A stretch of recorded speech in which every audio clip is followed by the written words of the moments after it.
Well, good morning. Happy Tuesday to all of my beautiful coffee beans. I'm Bullhorn Betty. We've been covering the case of Miss Lynette Hooker and, of course, Brian Hooker, her husband, that is living and decided to skip away, right? According to his story, she went overboard and he doesn't know what happened to her. But instead of searching for her, he hops on a plane and heads back to the States and hasn't been seen or heard from since. And now we're learning that there was a fight. There's evidence that she was deceased on the floor of the Soulmate. And now we have some new information. But before we get started, I know a lot of people here in the chat are concerned about what's going on with Iran. We also have a teen takeover here in my county, which I wouldn't. And we got some brief updates on Nancy Guthrie. So come on in, guys. Grab your beverage, sit on down, and let's start in with our morning conversation. Good morning, folks. I'm Bullhorn Betty. Let's get into it. Bullhorn Betty rocks.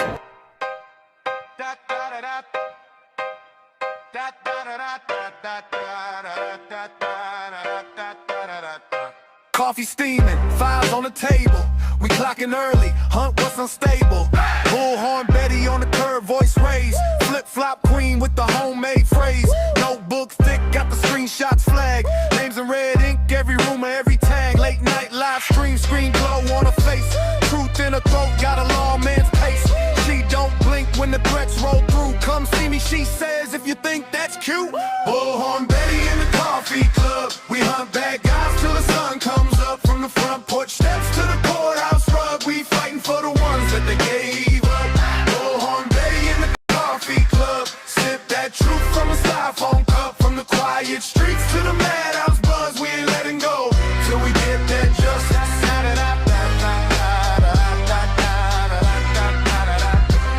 Insane Asylum, that's our crew nickname. Laugh so loud while we track these names. Whiteboard wild with the webs we spin. Pen to pen, see the pattern sink in. Turmo shaking when the case goes cold. We stir it back up, won't do what we're told. Doorstep question, side eye stare. Where were you that night? We hanging right there. Bullhorn Betty in the coffee club. We hunt bad guys till the sun comes up. From the front porch steps to the courthouse rug. We fighting for the ones that they gave up. Bullhorn Betty in the coffee club. Sip that truth from a styrofoam cup. From the quiet streets to the madhouse buzz. We ain't letting go till we get that justice.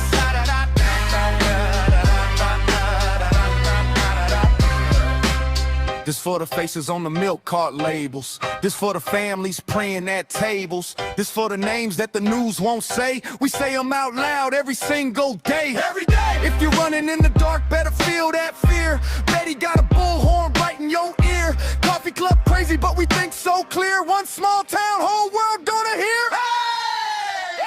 Bullhorn Betty in the coffee club. We hunt bad guys till the sun comes up. From the front porch steps to the courthouse rug. We fighting for the ones that the day gave up. Bullhorn Betty in the coffee club. Sip that truth from a styrofoam cup. From the quiet streets to the madhouse buzz. We ain't letting go till we get red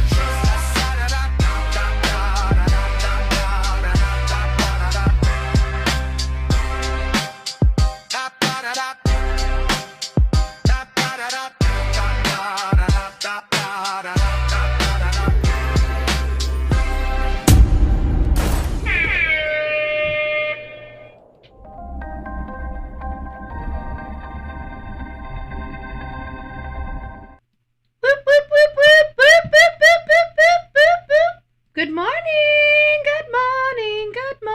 It's happy Tuesday morning. All right, guys, it's nice to see you. Melanie, OG Jitter, Unicorn, Indiana. Good morning, my friends. Good morning. It is so nice to see you. Da Boss, Miss Sonia, already up in the chat. T Fox, it's nice to see you. Nice to see you. If I can speak this morning, good gracious. Good gracious, Unicorn, Indiana. Horsey loved a Boss Bish. If I didn't say hi the first time, our beautiful Melanie. We do have two polls going. One is part of our part of our goals. This is where if you guys would like to help support the channel, the super chats, we got how long do you think it's going to take for Brian to be arrested? So if you guys would like to join in with that information or answer that question and help out the channel, please consider doing so. 3 people have already joined in. We'll be reading theirs. Melanie's is up on your screen now. Happy Tuesday. Betty, Delilah, Maud, and chat. I hope everyone has a good day.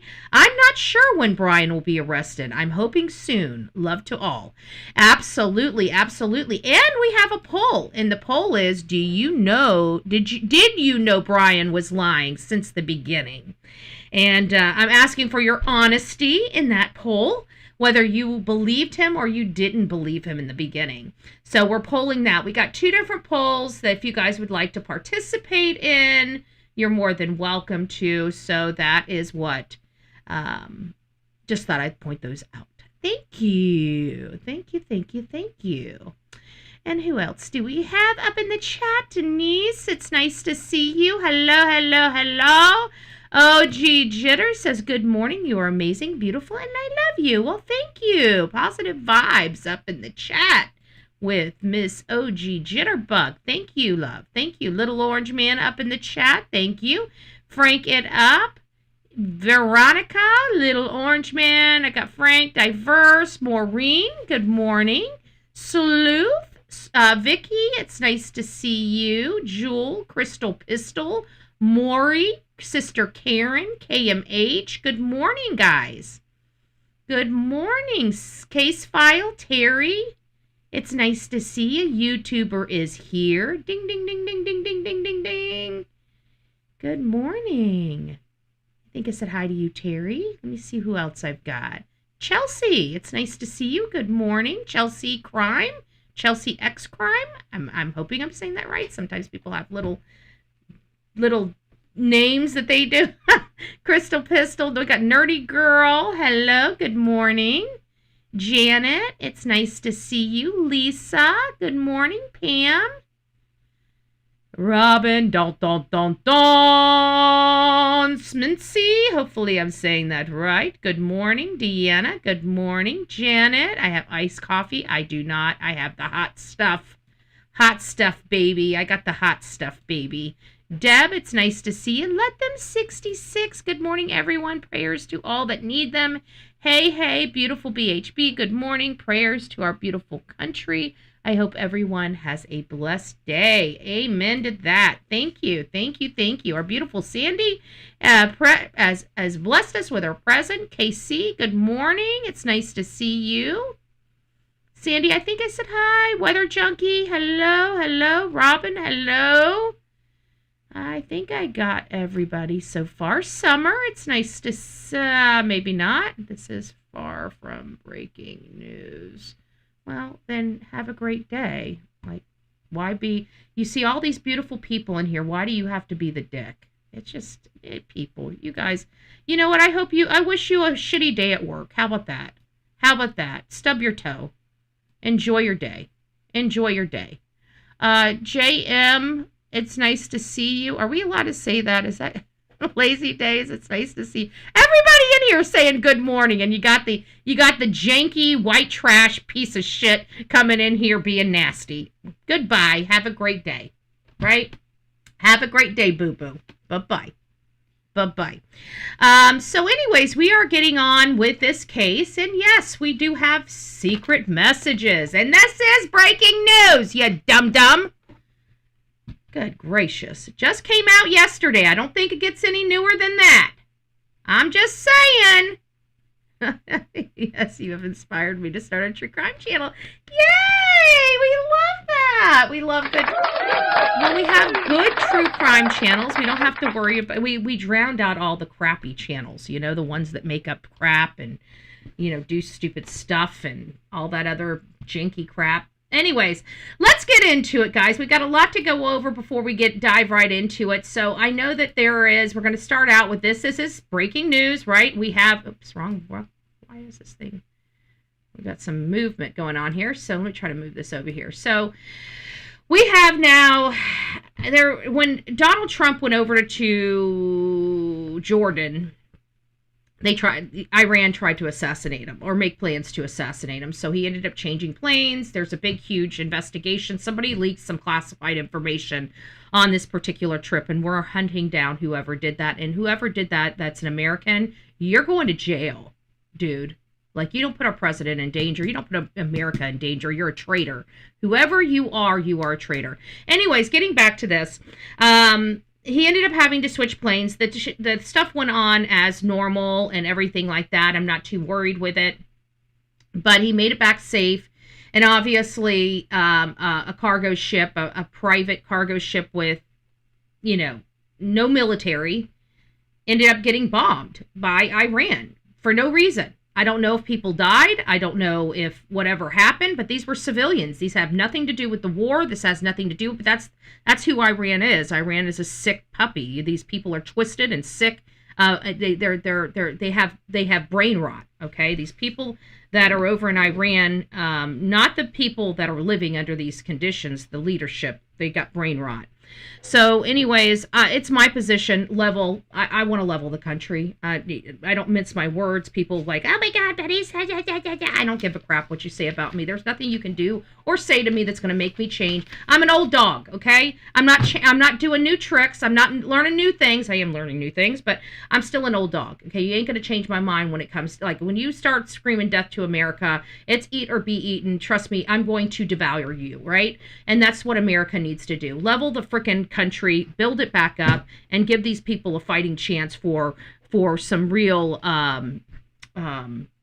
liberation, for some real liberation. And I think we're doing so. So there's a blockade now that has been reinstated, and that blockade is being manned by the U.S., right? We're blocking Iran's ability to do anything in that area. And so now it sounds like if we're going to have to continue to do this, is costing the country a lot of money. And so I think Donald Trump is actually considering levying a fee to make sure that there's safe passage through there for the oil tankers in these other countries that have now joined in and have started, because they're being prevented from selling their products too. And so they're fighting back with Iran and the U.S. So we'll see how this all transpires. But right now, it looks like the Strait of Hormuz is up, and it looks like this is going to be a lot.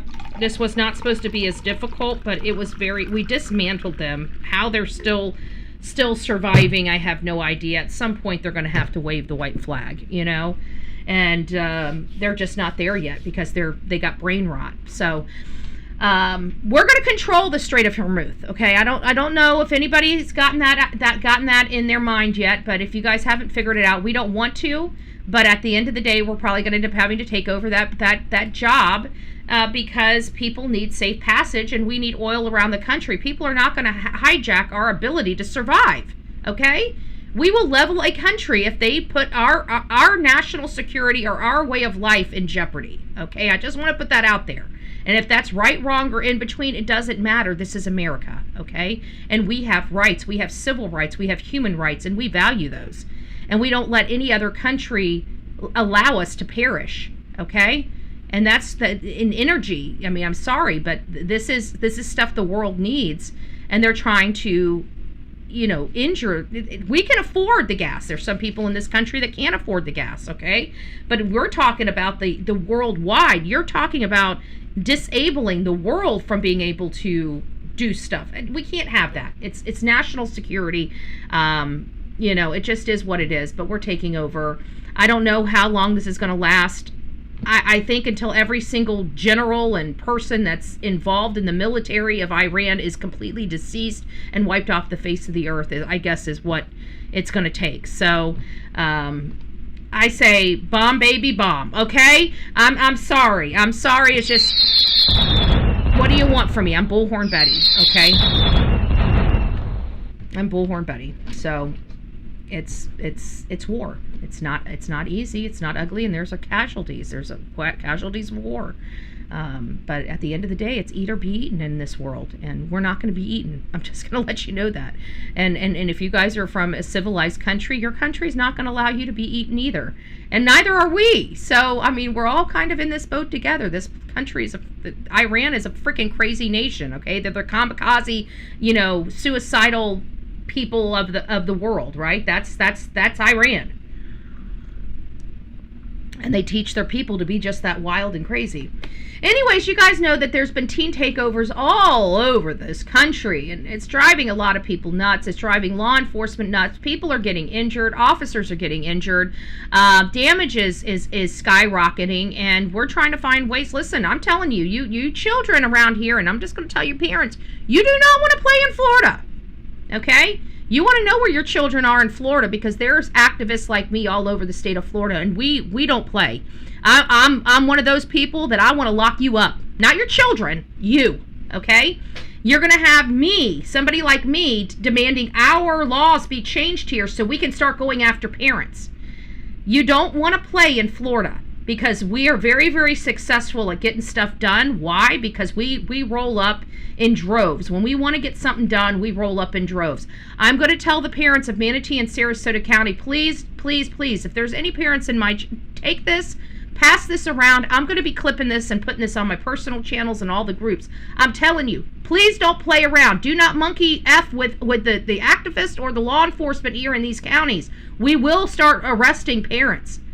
We will start arresting parents. Make no mistake of that. Anybody gets injured, you're going to be responsible for that. You're going to be responsible for that. We don't play. Know where your underage children are. It's your responsibility to know where they are. And it's also your financial responsibility to take care of them. And if you can't take care of them, by God, you need to start getting them into counseling. So a growing takeover trend has gained popularity across the Suncoast reached Manatee County over the weekend when Bradenton Police Department responded to a large group of teenagers gathered at Rossi Park Saturday night. Officers say roughly 300 teens gathered in the park for a scheduled teen takeover trend that has drawn increased attention across the region, including May incident in Tampa, in which 22 people between 12 and 21 were arrested. 12-year-old being arrested. That those parents, you guys don't be bringing this shit to Manatee County, folks. I'm telling you, do not want some. You do not want some. At this point, as many people as humanly possible take over a public space. That's what we have problem with. You can look at neighboring jurisdiction, and you've seen fights break out, you've seen shootings, you've seen vandalism, you've seen destruction of property. And I'm going to tell you, folks, again, here in the state of Florida, there are so many activists just like me on both sides of the aisle. I can promise you, we play in the sandbox well on both sides of the aisle as an activist, and we will absolutely come together, because at the end of the day, this hurts children. Children get hurt. Look at that 12-year-old going to jail. Do you think any of us activists want 12-year-old children in juvenile detention? One of our major goals is keeping these children out of these programs so they can actually have some type of future. So if that's our main goal as activists is our young youth in this county, do you think we want 12-year-olds going to jail? The answer is no. We do not want 12-year-olds going to jail. Do you think we can help 12-year-olds going to jail? No, but you know what we can do? We can make sure the parents accompany them. That's what we can do. And I can promise you that's exactly what many of us are going to start pushing for our law enforcements to do. And I don't like being like that. But at the end of the day, I have choices here. 12-year-olds going to jail or locking parents up and setting an example so this shit doesn't happen again. I'm locking parents up, okay? I'm going to be pushing for for parents to be locked up. So please, guys, just knock it off and know where your children are. And trust me, the next opportunity I have to speak about this, I am absolutely speaking about this in my county. We're going to find ways to lock up these parents.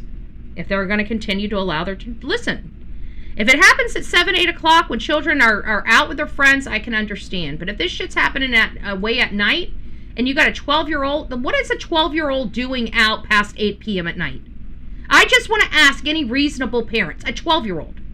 There is no reason a 12-year-old child needs to be out that late. When it becomes dusk, your butt is in the house. If you don't know how to parent, please come to the school, the School of Hard Parenting by Bullhorn Betty. I will whip your asses in shape to be better parents. Okay?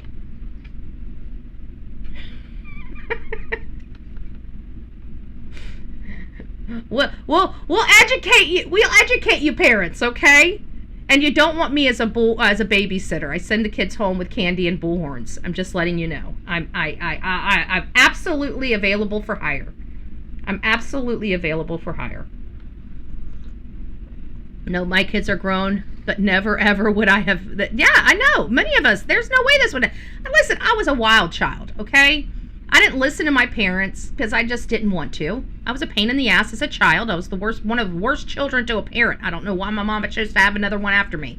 It's always been perplexing for that to answer that question. But at the end of the day, I was a problem child, okay? I was a problem child, and I would still not be so dumb to do something like this, okay? Well, yeah, I probably would have. Yeah, I probably would have.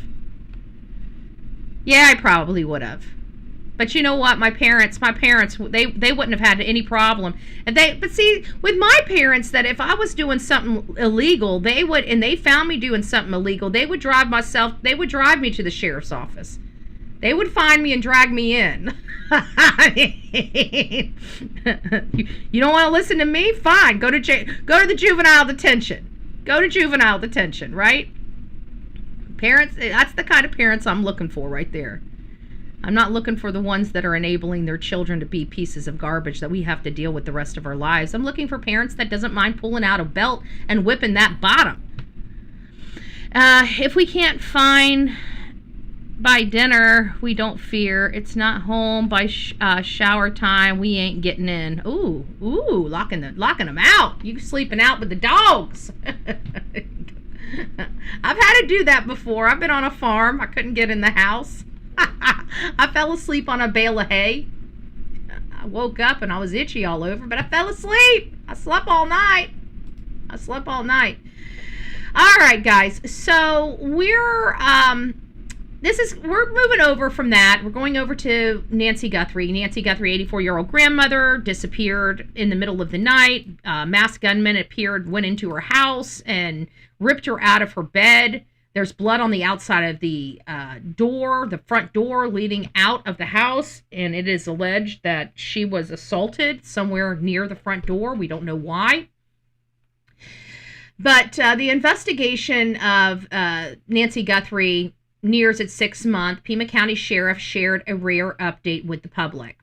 And I thought that this was kind of, I don't know, a buyer beware type of thing.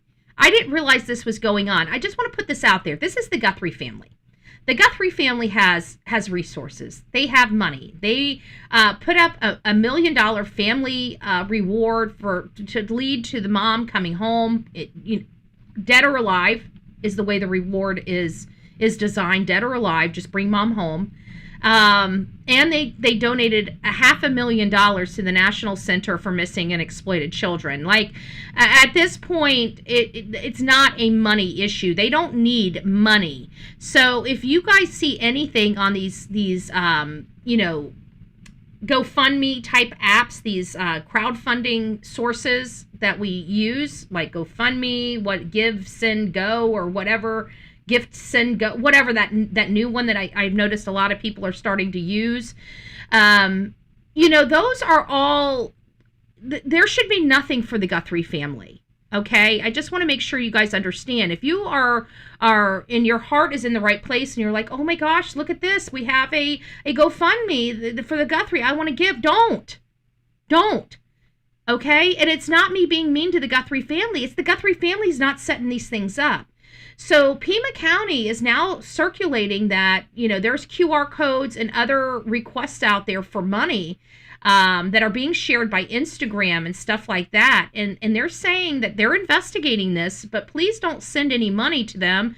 They're not requesting money. And for somebody to think that the Guthrie family would be out here requesting money, that's stuff that we do for our families that have no resources, right?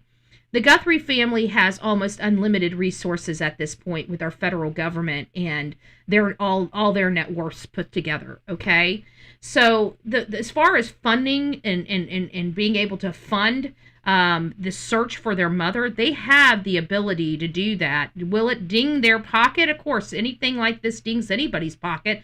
But will they survive it? Of course they will, without even asking for one penny from the public.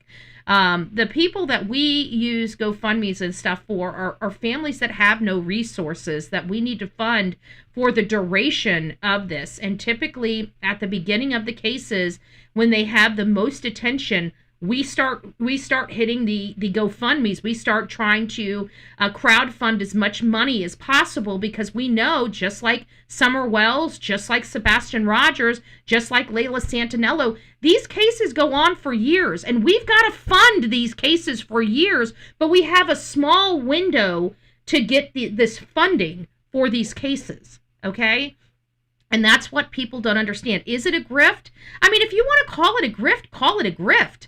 But at the end of the day, it's setting these cases up for success, for long duration success. At the end of the day, in many of these cases, as you see, we don't come up with the suspect or an arrest just like this. Many of these cases take years.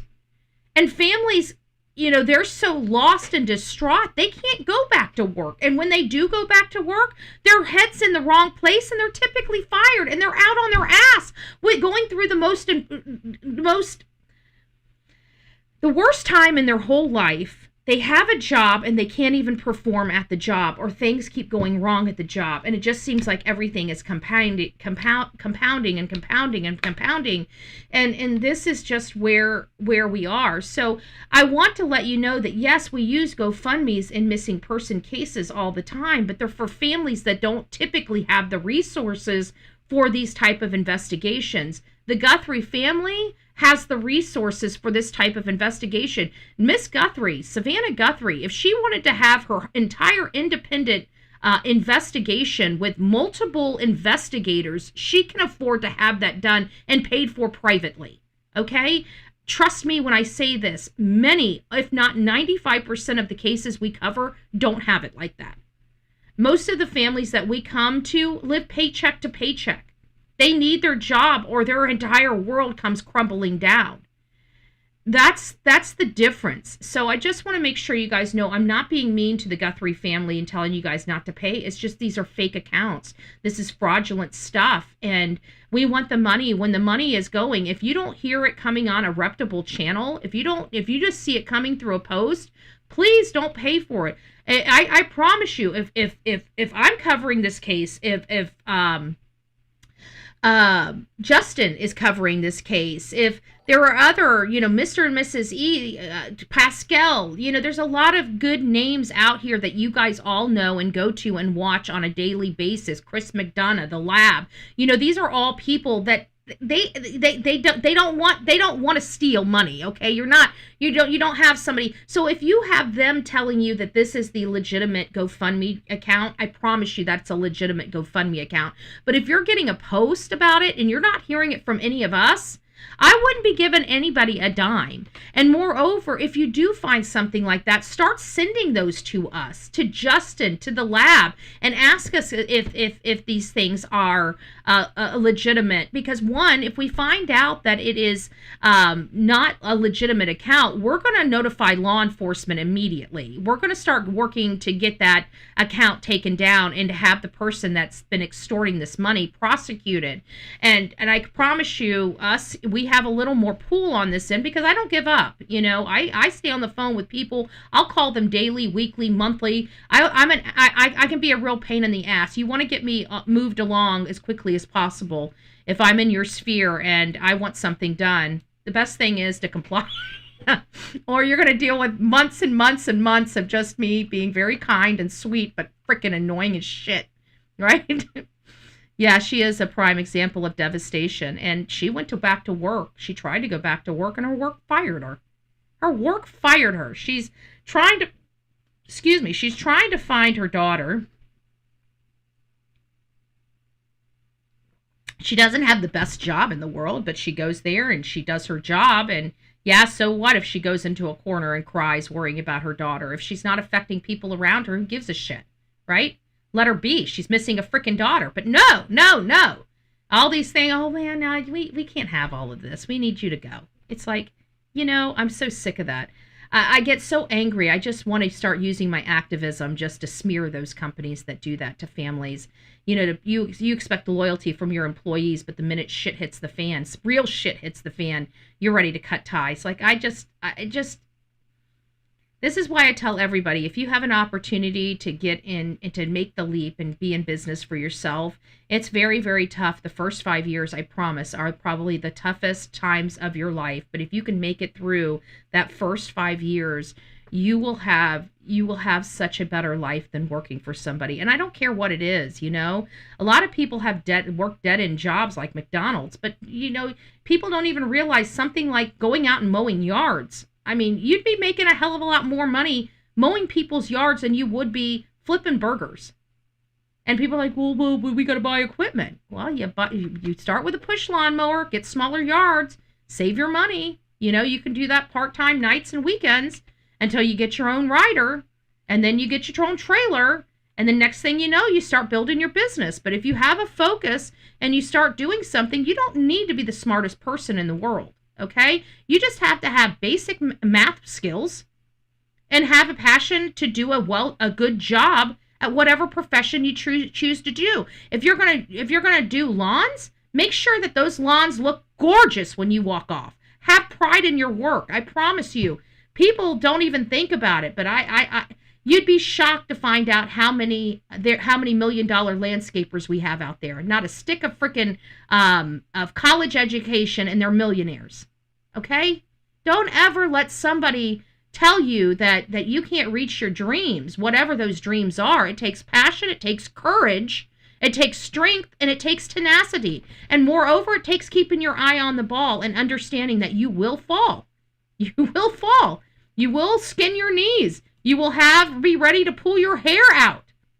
You will be wanting to know whether you are doing it right until you make it, and you look back and you're so happy that it's what you chose to do. But if you can, never be a pawn for somebody else. Yes, we need people working for other people. Yes, we need businesses going around. But those are people that are educated. If you're not educated, you have a curve. You have a financial curve you've got to get around. And how are you going to do it? The only way you are going to do it is working for yourself, because nobody, and I mean nobody, will ever value you or your work like you will. Period. So anyways, guys, another fraudulent thing going on with the Guthrie family. No, they do not need money. No, there is not a GoFundMe that they've authored or anything like that. And of course, this is, it's an obvious statement, but a statement nonetheless. And it's about that Jennifer Coffindaffer believes that one thing keeps getting overlooked, and it's that there's a man out there capable of abducting and killing an 84-year-old woman. And we have to remember that. And I think that really does give us our rounding information on that. Now, I do have Summer Wells and Sebastian Rogers here before we jump into the meat and potatoes of our case. And the reason why I did bring these two up is because of the Guthrie case. We have very interesting dynamics in Sebastian's case, in Summer Wells' case, and in Nancy Guthrie's case. For example, Nancy Guthrie's case, the family has lots and lots of resources, more resources than probably any case that we've covered in a really, really, really long time, right? Short of the Reiner family, right? The Reiner family, multimillionaires, $100 million net worth, hundreds of $1 million worth of net worth for the Reiner family.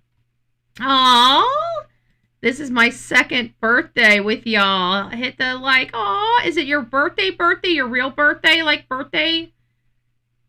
Are you a July 14th baby? Am I supposed to sing you happy birthday? Or, because I see you're 30, you're not quite 2 years, you're 23 months for BHB birthday. So it looks like I get to sing you a birthday song this month and next month. Is that what I'm hearing? Is that what I'm hearing, Miss Robin? Let me go get my hat. Let me make sure it's your real birthday and you're not trying to get an extra birthday song out of me this month and next month. You're going to have to respond to me before I put this on. All right. Well, we have what I believe is a real birthday. God birthday. Your God birthday and your BHB birthday, right? So we're gonna sing "Happy Birthday" to Miss Robin. Okay, next month. Almost my second birthday. She's like, she wasn't even gonna say a peep. She was waiting for me to catch up. I thought we were gonna have to sing. I thought it was her real birthday, but I read it again and it said almost my second birthday with you. Almost. So next month she gets a BHB. I was about to say, something smelled a little stanky there. I thought you were trying to get 3 birthday songs this year. But instead of your regular 2. I'll be. But anyways, getting back to Sebastian Rogers, this goes to show you that we have a case that has all the resources in the world, and then 2 cases from Tennessee which don't. I mean, the reason why they don't prosecute for the child abuse separate from all this other, because they don't have the money. They're taught to save to the extent of they don't care about these cases anymore. All it's about is money. We don't have the money to do this. We have the money to go after CSAM because the federal government's paying us, but we don't have the funds to go search for a 15-year-old, now 17-year-old boy. But what it comes down to is the piss poor investigation at the beginning of these cases. It delayed justice for Summer Wells. It has delayed justice for Sebastian Rogers, and it has delayed justice for Nancy Guthrie. And the reason why I bring these cases into the fold, especially with Sebastian Rogers and, of course, Summer Wells, is because these came down to the botched investigations in the beginning. We had the botched investigation with, I don't even think they did forensics of the vehicles, and we know for a fact she would have had to have been transported in one of those vehicles. I don't think they ever did forensics. I don't think they ever impounded one vehicle on that property in the Summer Wells case. Why? Because they didn't have money. Hawkins County is one of the poorest counties, literally one of the absolute poorest counties in the state of Tennessee. So they didn't do their job, even with the help of TBI, because TBI, again, is not my preferred. I'm no offense, TBI, but you guys got piss poor training too. I don't like your training. I think you guys are always a day late and $1 short, and you know what? I don't like that. Veronica gifted a Bullhorn Betty membership because I am a love machine. Ow! Welcome, Momo. Momo, you have been part of the family for a while, but it is official. Welcome to this crazy family we call the Coffee Club, i.e. the Insane Asylum. Grab your straitjacket in your padded room and welcome aboard. And Miss the Real Me Too says Sebastian deserves to be home with his daddy. Keep sharing his flyer. Amen. Amen to that. So we've got Sebastian Rogers and Summer Wells right behind the Nancy Guthrie case. And one of the reasons why we're doing this is because it comes down to, it doesn't matter how many resources you have. It comes down to the investigation, the first 48 hours. If that's screwed up, your case is screwed up. So let's go ahead and get back here. Let me get my camera. My camera's off just a little bit. It does that. It gets a little further and further off throughout the show. So let's go ahead and get started with our main course. And this is related to Lynette Hooker, 55-year-old mom that disappeared out of the Bahamas. She was on a dinghy, allegedly, when a wave came along, knocked her off her dinghy. And her husband says that she just was swept out to sea, and he doesn't know what happened to her, but she took the keys and he had to, drift 4 miles 9 hours later just to get help. We call bullshit on the whole story, but there is. I'm going to go ahead and close this poll out. If you guys have taken the poll, we had 142 votes. Do you know Brian was lying? Did you know Brian was lying from the beginning? 87% of our votes here is 87 believes that he was lying at the beginning. They knew he was lying at the beginning. 13% are just now becoming aware that he most likely was lying. So I'm closing that poll. Thank you guys for whoever participated. Good morning, Pussy Willow Pendercat. Aletha, Little Orange Man, it's nice to see you. I hope you are doing well. Thank you, Laurie. Thank you so much for the love and the support of this channel. Pussy Willow, my baby after 40. Yeah, my Pussy Willow Pendercat's baby's freaking, she's getting some old heifers. She's getting some old heifers. So anyways, getting back to this, so here we go. Let's just go ahead and dive right in. This is related to the secret message. This is the secret messages. And I don't know. I just feel like we kind of knew this. We knew that they were lying, or he was lying. We knew that this didn't make sense. But now that there's evidence that they made it back to the boat, which I told you guys, they would most likely make it back to the boat, and we're going to find evidence that there was an altercation, and that she most likely died before 8 p.m. And we're hitting it out of the park so far with the information coming in. And now we're finding out that they have evidence she was dead on the Soulmate. Okay? This is serious now. There's no more, did she die? You know, is she dead? There's no more, there's nothing, at the end of the day, there's no more confusion. She's dead. They found evidence that she's dead, okay? That's sad. So I just want you guys, if you were holding out hope, the reports are they have evidence she was dead on the Soulmate. So she's gone, guys. She's not coming back. I know we thought, and we had good reason to believe she was dead, but now it's definite. It's a fact. It's a factual statement now. Just curious, asking for a friend.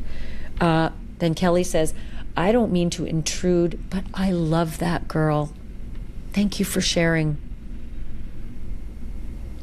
Brian hearts that and says, she feels the same way about you, Kelly. Ah. So, he's really smearing it. So that should make you vomit in your mouth just a little bit. Yeah? Yeah. As well as all the other lies that he has told, including to Blaine Stevenson. Again, Blaine and his wife Marnie, very close with Brian and Lynette, great friends, also live aboard. If you guys have forgotten, Blaine is the one that him and his wife, when they got the call from Brian Hooker, they chose to record that conversation. So they actually have the audio of Brian telling the story, which doesn't make sense. He even, at the time, told them they both fell out of the boat. That was the first and the last time he had ever said that story. But he talked about, in that one, climbing back on, hey, common sense, climbing back on board. Terry, me and you, animal mother, it's nice to see you. Robin, you almost caught me. She's like, my devious plan almost worked. And then she reread. Wah, wah, wah. Well, at least you got me in the hat and the glasses, okay? Maybe you didn't get the song, but you got me in the hat and the glasses.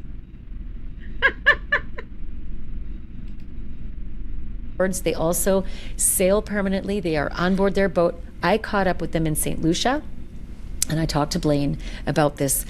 Number one, the big breaking news, right, from my episode yesterday that, yeah, Lynette got back to Soulmate. She was on board Soulmate. The whole thing's a lie. The evidence shows she got back on Soulmate. There was evidence, foul play, and a fight, and there's evidence that Lynette was dead on board. She's dead on board. So how does Ashley have this information? Everybody's like, okay, well, how does Ashley know? Right? Okay, so let me just kind of break all of this down for you on how Ashley knows. Oh, that's probably why we're janky. Let me take this off. Oops, didn't realize that was going. It's because the family is still being informed by the Coast Guard, by the investigators, and so according to the information released to the family is that they were able to determine that she made it back to the boat. They were able to gather evidence that supported there was an altercation that took place on the boat, and there's evidence that supports that she was dead on the Soulmate. And there's additional, whatever it is, and I think it's the cameras, they now know she was dead before 8 p.m. Now, to be that definitive without a body, okay, to me, now this is speculative. I want to stress that very, very clear here. This is speculation without a doubt, just full-on speculation. We have no evidence of this yet, but I'm making the connection. I think it's the cameras. Okay, we now know through the work of Nancy Guthrie's case that everything we do online is recorded somewhere, somehow, whether it's being properly categorized or not. We're using this, and we have to understand there are fail-safes behind Google, and why. Let's look at this. Google and these platforms, social media, not even social media, your search engines, everybody is online. You tell me one business that's not online today. One. Okay? This is an infrastructure that is literally used by the United States of America. Okay? This internet infrastructure is a huge worldwide source that we have all grown accustomed to use. What happens if tomorrow we wake up and it's gone? Our economy literally stops. It literally stops. So we can't have that. It is literally national security at this point to make sure that these the World Wide Web exists and stays in existence, and we can access it, right? So they put all these protocols in place for these companies. And one of those protocols is their collection of data. Like, they have to have this recorded somehow. If tomorrow the internet went down for forever and they had to rebuild it, they need to be able to have a backup, right?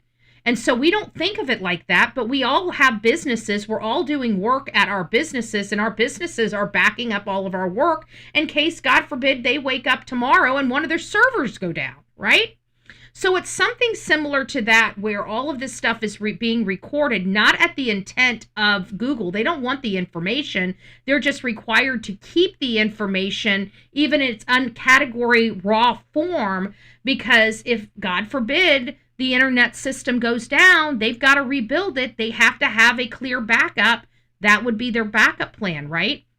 So it kind of works like that. But back there in the back side of things is all of this residual data, these things that are uncategorized, that are just kind of out there, and you got to hunt for them. If you have specificity like the camera number, and you know how those things are labeled out there, because let's face it, somebody built the internet, so we know somebody knows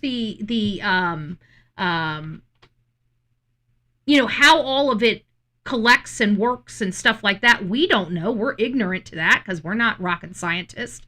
We don't know. I don't know how many of you guys did good. I mean, I did okay in math, but I wasn't a stellar expert in math by any stretch of the imagination. And I'd have to think these algorithms are big, huge math problems, if you ask me. So, there are people that built this that know how to find the data on the back end, but it's recorded nonetheless. This is my understanding of it, either way.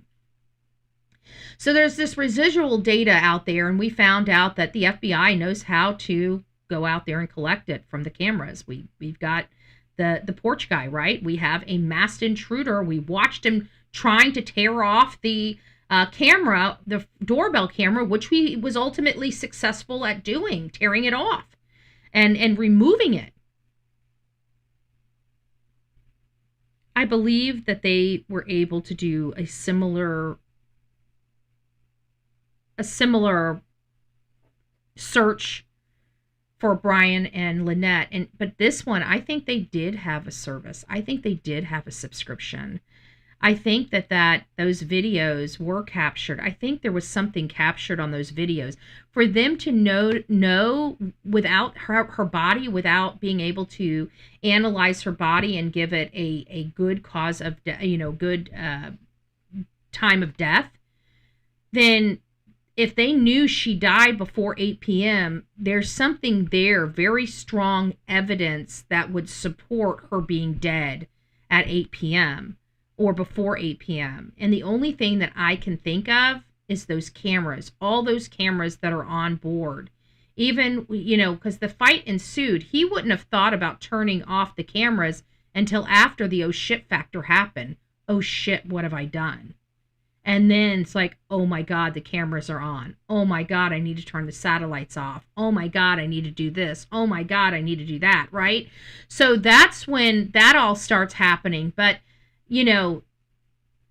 I don't think this is a situation where he intended, like his intent was to get her out for the day and then take her back and murder her. I think that this was a standard operating procedure for them. Whenever they go out and get tatered up to that extent where they're drinking all day, they always come back to the boat and have a physical altercation at night. That typically seems to be what the MO is. And I think that's why she was so upset out at the beach, or out at that lawn chair in front of the pool, because she knew he had already gotten that drunk and she already knew what was waiting for her when she arrived on that boat. Why? Because she's been out there on that boat with him for 3 years.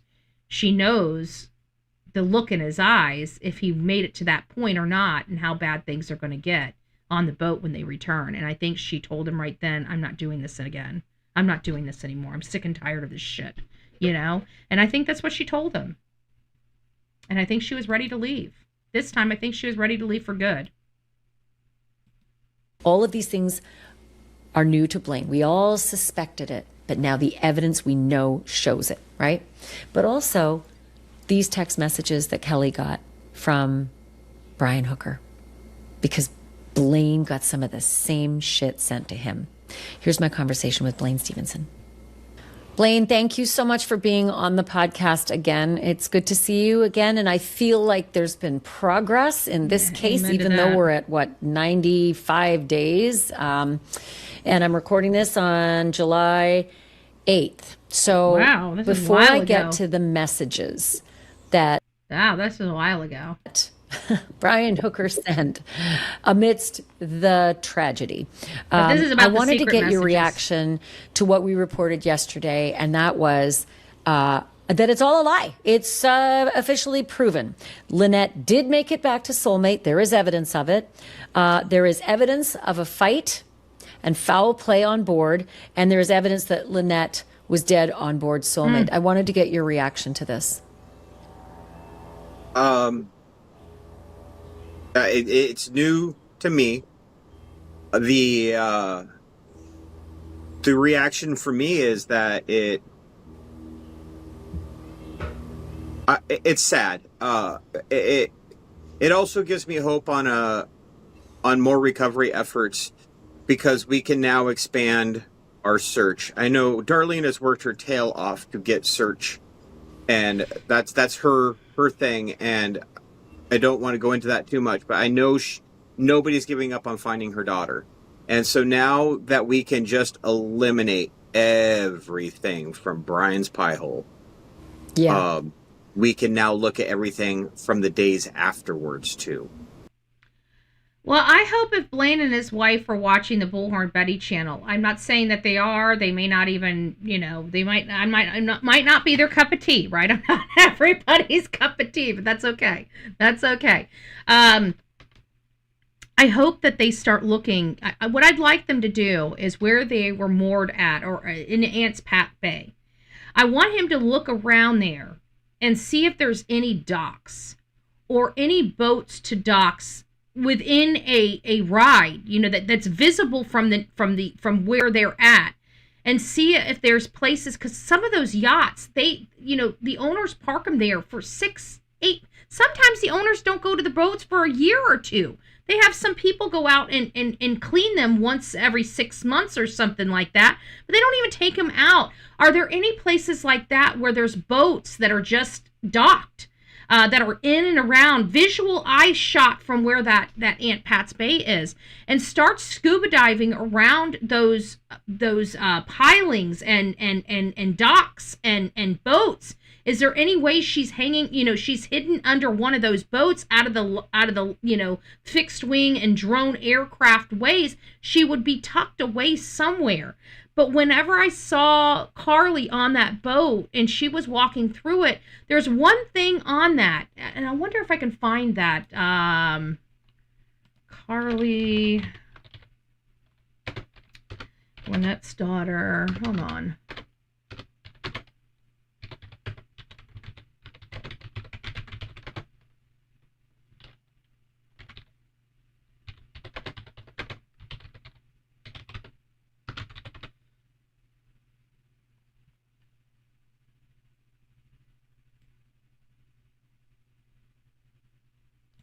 Karli. I got her name wrong. I spelled her name wrong. Let me see. Karli. Okay.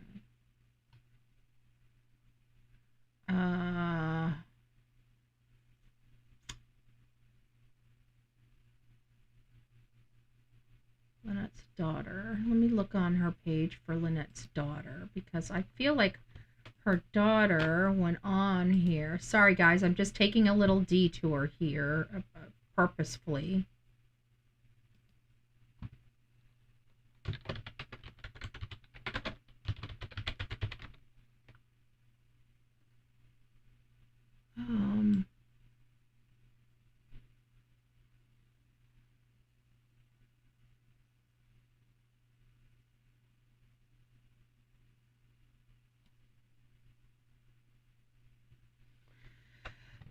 Let's see if this is it.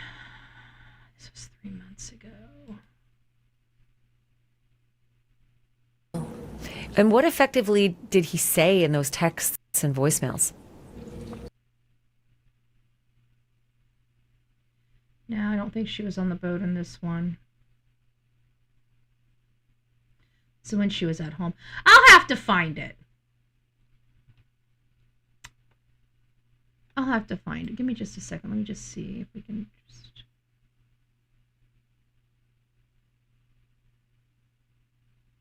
months ago. Maybe this is it.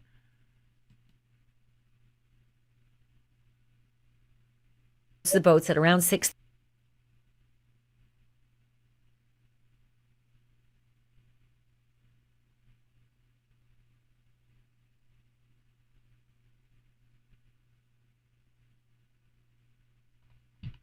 I feel like this was when they came back.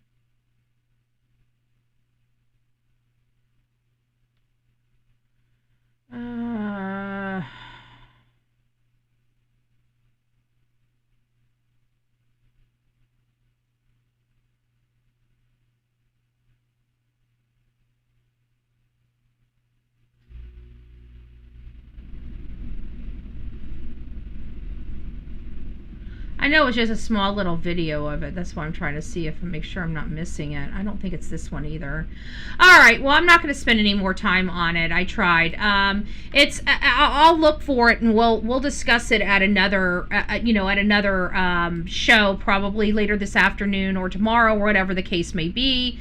But at the end of the day, Karli was on there. I'll describe what I saw. So while Karli was on there looking around with her boyfriend, they come kind of up. They were downstairs kind of when it started, and she was looking at everything, and she was kind of just shocked.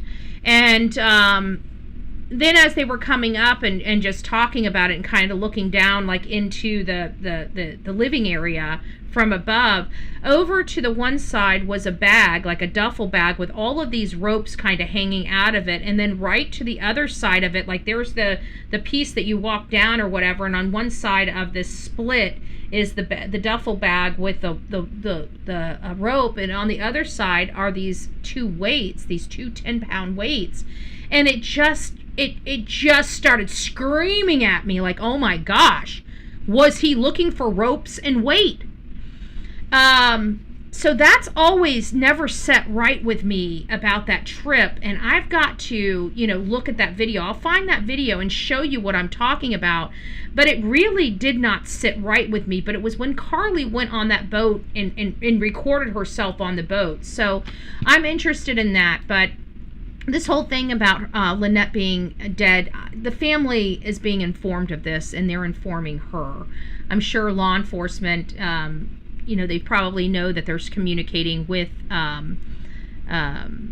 Ashley, and they're probably doing this, because the only people that would know this, and I would think that if law enforcement didn't want this information out, they would stop communicating with the family.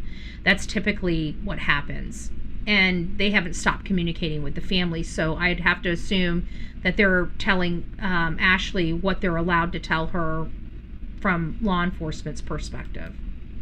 Brian Hooker's interviews and his logorrhea, long conversation that he had for 40 minutes with Blaine and Marnie Stevenson to get his take on whether Brian Hooker is a big fat liar with a big dose of consciousness of guilt, or whether he's a grieving man who just lost his wife, boink, off the back of the dinghy.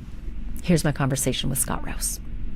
Scott, what do you make of Brian Hooker overall? Before we go granular, just generally speaking, everything you've seen and heard about the story and about what he has said actually happened. When I look at these things, as you know, I usually look for what's missing. That's the first thing I look for. And things that are missing are things like the grief muscle, real tears. The changes in emotion should be slow, and the facial expressions with emotion should be slow, but they're not slow. Are you kidding me? This man, by this time that he gets out, his wife has been missing 2 weeks. He should be freaking the F out at this point. I don't know anybody that wouldn't be absolutely freaking out that their wife is missing, and their displeasure of being accused, but moreover that their wife is still missing. Let's quit focusing on me. Let's focus on bringing her home. There's plenty of time for that type of crap, 40 minutes of BS. Yeah, it's just it sucks. They happen really, really quickly. He'll go from a blank face into this emotional face where he looks a little bit sad, and then he'll click right back into a flat affect. Mm-hmm. And usually those things, they'll morph from one emotion to another, but they don't morph. They just click really quickly. Is there a difference, though? And I don't want to interrupt, but is there a difference between, say, me, and I'm an emotional wreck half the time, and, say, a Marine, and I'm going to say former Marine, because every time I talk about Brian Hooker, I don't think he espouses any aspects of Semper Fi or the principles they live by. So he's a different animal already because he's got that sort of Marine background. And do you have to accommodate for that? In a way, because there'll be things like surprises or something like that you'll take into consideration when you're talking about a police officer or someone in the military, because of their background and things they've been doing and the things they're used to. So they're usually controlling their emotions, and they don't want to show everybody how they feel at work, when they're working on something. So you'll take that into consideration sometimes. But especially if it looks a little bit off, you can say, oh, here's probably why they didn't react to this in the way we expected, because that's a police officer and they see horrible things all the time, or someone in the military, and we know they've had a background of violence when they were in the military. They were, in combat and things like that. So you'll take those, and firemen the same way. You'll take those things into consideration when you see something that's a little bit off. Well, let me start with the first clip. This comes from ABC News, and as you know, he sat down a matter of hours. He got out of jail detention at 8 o'clock at night, and the next day secretly, unbeknownst to all of us, he's getting emergency passports in place to bounce out of the Bahamas. And he's sitting down with ABC, NBC, and CBS to try to, I guess, spread his word as wide as possible. But in the ABC interview, he talks about how his job was to look out for Lynette. Let me play this clip, and then I'm going to talk to you on the other side. Which is kind of interesting because we learned from Lynette's mother and her stepfather that they were very big about always talking about his responsibility of taking care of Lynette and being the man and honoring the obviously they knew that he was hurting her. The whole family did. They didn't know what to do. They didn't know how to handle domestic violence, so they went and reached out to people to find out how to handle it, and they didn't want to push their daughter away, so they kind of accepted what was going on so they could have a good have a good communication and stuff. And obviously they've been waiting for this call for some time, according to them. It's just sad. I will always think there was something I could have done differently. Maybe not kill her. My one job was to look out for her, and that has not happened. And I'm going to keep looking out for her now as best I can. The husband of missing American woman Lynette Hooker speaking out after he was detained in the Bahamas for 5 days in connection with her disappearance. What was it like being in police custody, knowing that the search was still ongoing for your mom? It was hell. It was a different chapter of hell and a giant hell that I'm in. Yet he is out right now and never once went and looked for her. You're still in it? Yes. I don't have a wife.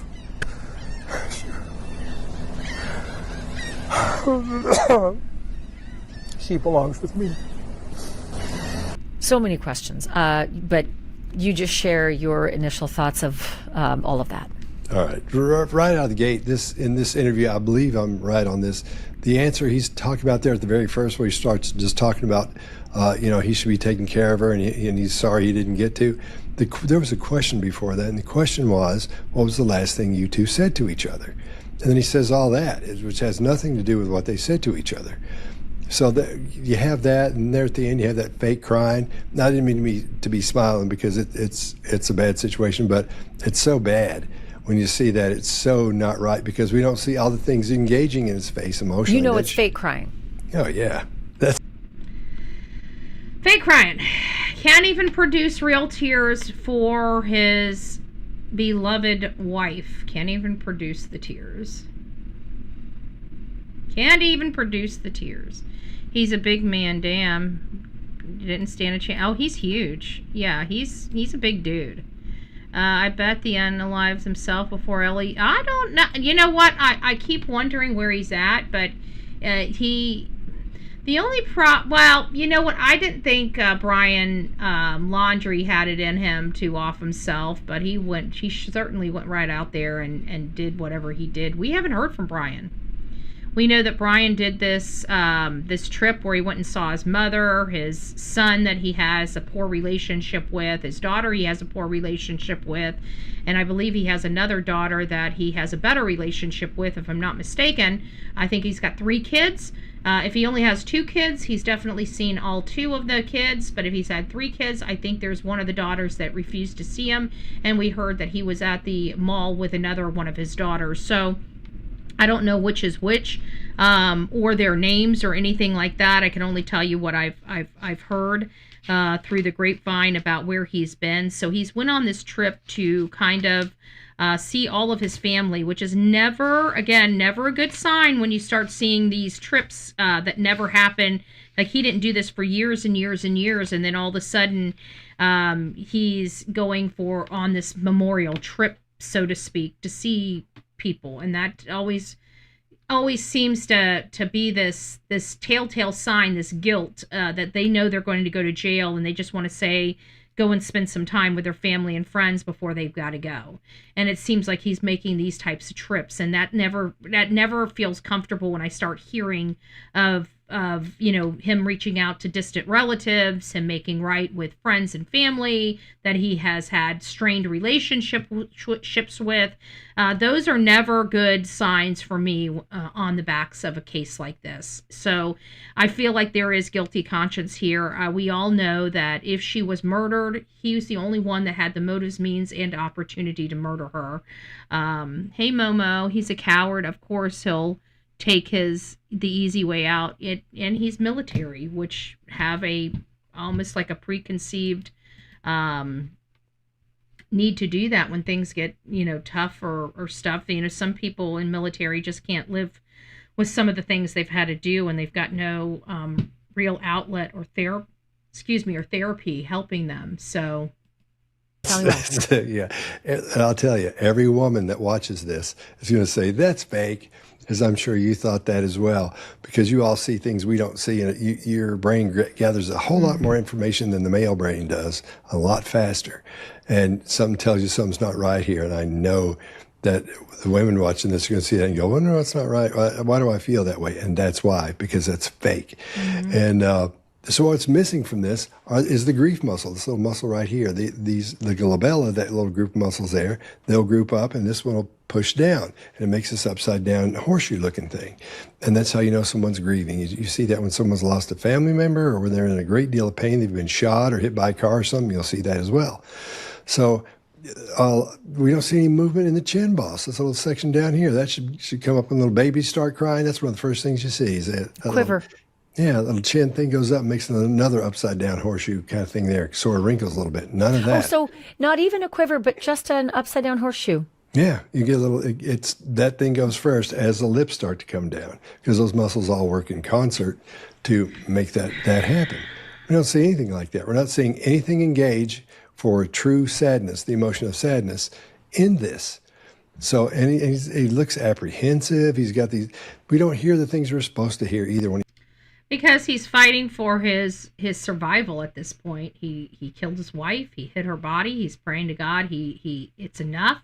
I don't think he realized how much of a viral case this was until he walked out of the jail and saw all those photos and films and videotapes and recorders in front of his face. And I think that's when the reality hit him that, oh my God, this is a big story. And I think he needed to get out of there. I think that was, I think he was like, he couldn't breathe. Like, the pressure was so intense. He knew that if they had him in jail for 5 days, he was going to go back to that jail. I think he just wanted the hell off that island. So if they had to arrest him, he would be in a jail in the States, and they'd have to fight extradition. I think that he was advised to get back to the States as soon as possible, because I hear the prisons and the jails in the Bahamas are disgusting, absolutely disgusting. He's talking, when he talks, there should be these gasps of air as you go through these. You know how it is when you think about something and you remember what's happening, you're discussing whatever the problem was, and then you'll remember it again as you're talking about it. You'll go down through the conversation, and all of a sudden you'll remember it again, and they'll take gasps, and it'll start hitting them again emotionally. None of that. So it's just pretty much straight. It's a straight fake affect he's got going on. There's sort of like a cloak of fake he's put on it, because nothing really changes. Can I ask you, I know a lot of times I struggled a lot with 9/11, talking to people about 9/11 for many years afterwards, even now, honestly. And when I'm overcome, I go silent. I'm unable to get it out because whatever's going to come out will be embarrassing to me. Not me. I pop off at the mouth. I'm more angry than anything. When I'm scared, it comes out as an anger. I don't know why. It just comes out in an angry tone with me. I think it's a coping mechanism of some sort. It's going to sound choked and weird and funny, and I just don't feel like I'm in control of myself, and so it's hard to continue speaking. Is there any of that comes out with him, or is that just unique to me? That's what he's trying to make you think is happening. That's why he does that coffin thing. He can't pull it off. You're still in it. Yes, I don't have a wife.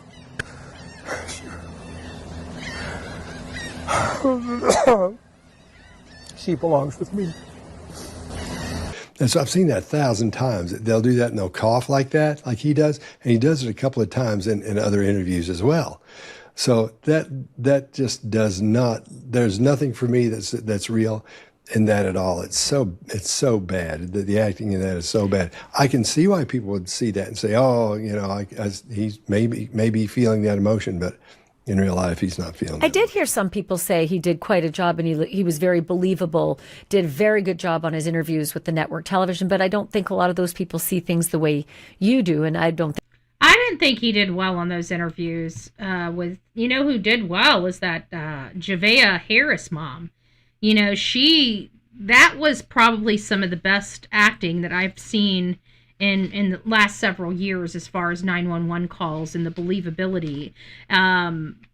I could still pick up on a lot of red flags in the conversation of believability anyways, but that was probably the best I've seen in a while. But we didn't see her face. But again, we found out that she was literally in labor when she did that. I think that helped seal the fate. That helped let those urgency and nerves and pain, really play out, because we felt that pain, but we did not know she was literally in labor when she was making that 911 call, and which is why I believe that she was about to have the babies, and everybody, the whole entire family is going to be asking where Javea was. That's why they called her in as missing a month after they murdered her.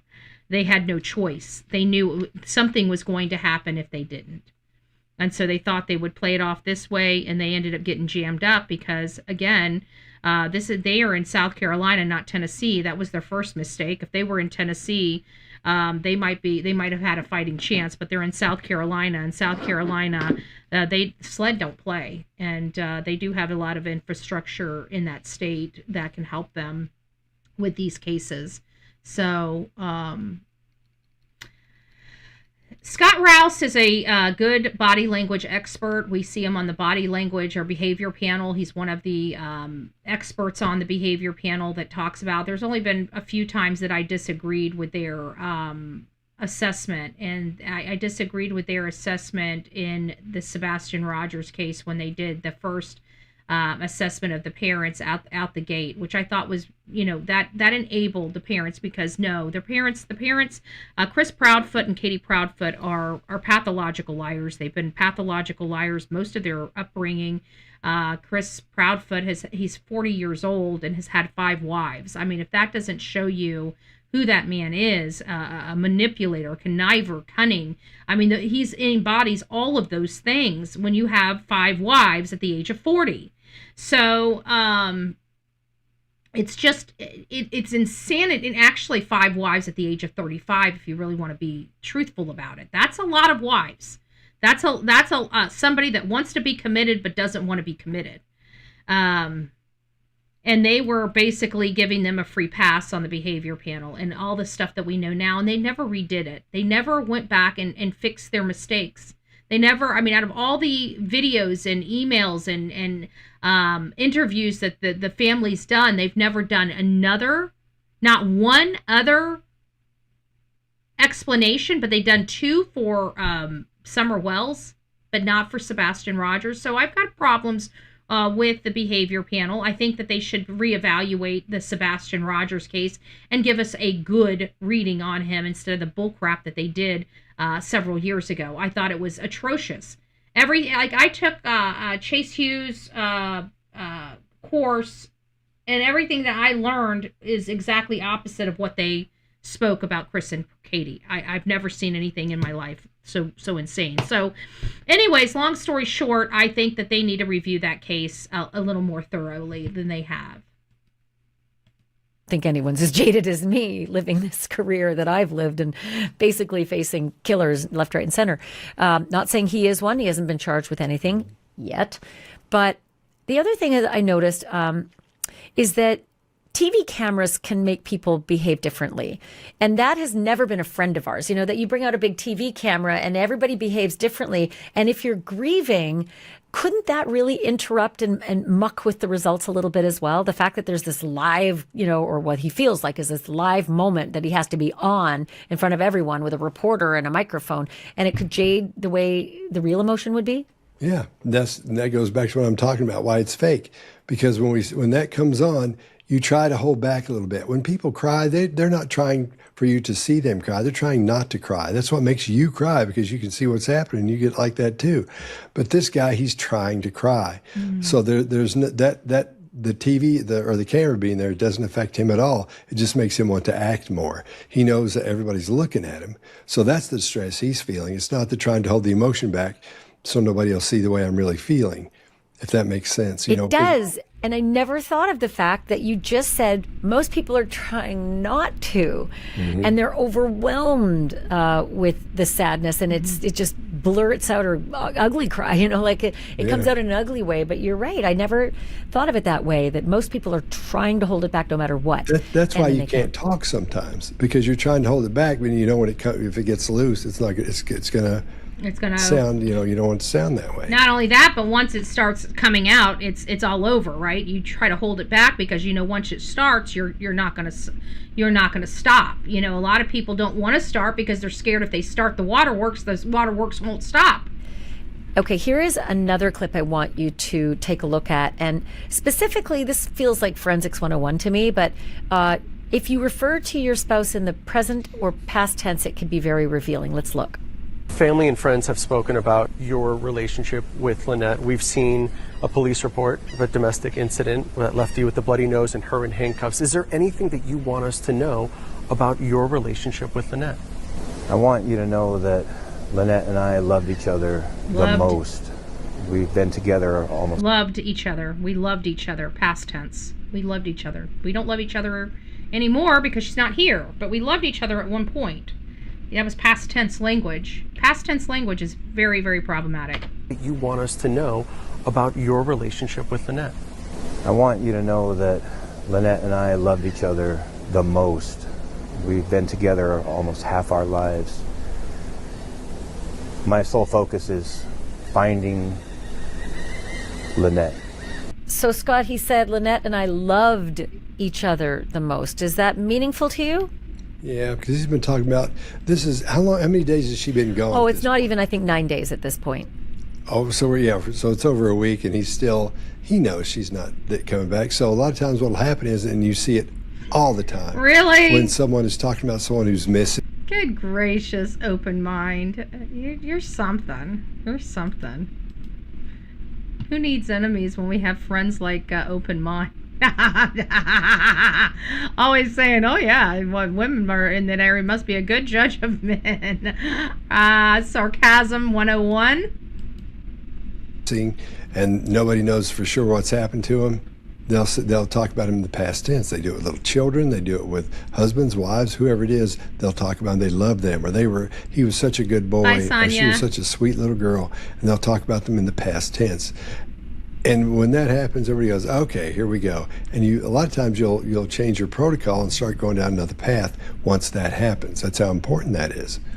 And yeah, I've always felt like past tense is right away the flag that you look for, because that's the last thing in your mind you want to be real, is that it's over. It's done. She's never coming back. The only people that know that it's over and done with are the ones that know it's over and done with, just saying. Just refuse to believe that if you really didn't want to believe it. There's another clip where Brian talks about what happened after that terrible moment where Lynette just bounced out of the boat. I want you to see how he... I want to find out that Karli... Let me see if I can find this. I want to find the Karli video.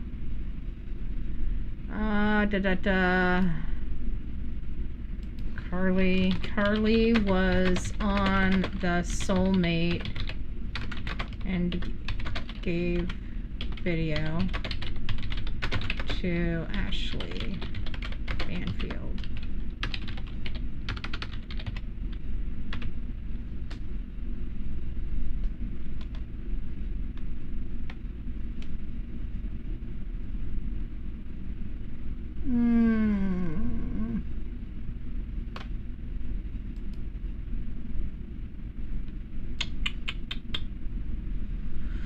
Let me just find the name of the video and then we'll pull it up on YouTube.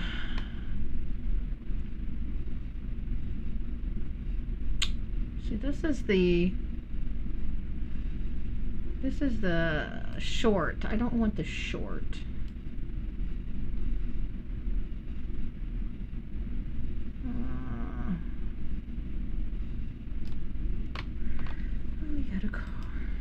I'm gonna find this because I want to show you guys the frickin' dumbbells. Okay, let's go back here. Search. Karli. Soulmate. On board. I don't know. Inside. There it is. Okay, we are here. We finally found it. Yay. Plenty of... Okay. Inside the yacht. Oh, no, this is not it. This is the sale. This is when they were selling the boat. Shit. That's not it. That's not it. That's not it. Let's put daughter instead of Karli. I could have swore she's called her daughter in that. Daughter soulmate on board. Does anybody know? We got inside the yacht. Okay, here it is. I bet you this is it. This is it. We got inside the yacht. Nope, this is still the same one that's being sold. Damn it. I feel like this is it because I can see all the crap inside of it. This is it. Plenty of space for storage and for sleeping. No, I guess not. And then another little surprise. If you were to sell this, or you got... That's not it. Definitely not it.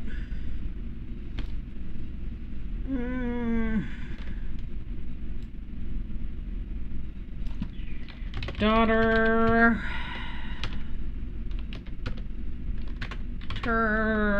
Bahamas.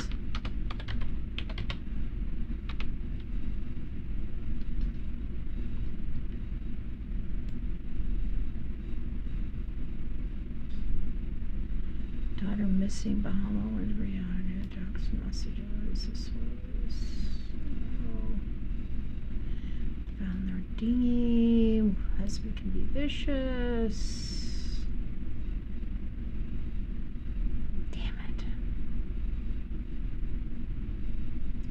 It's going to take me forever to find this.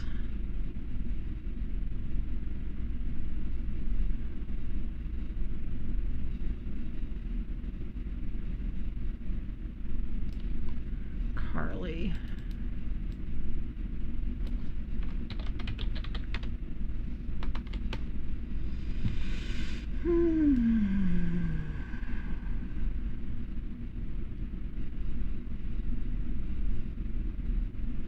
Does anybody remember?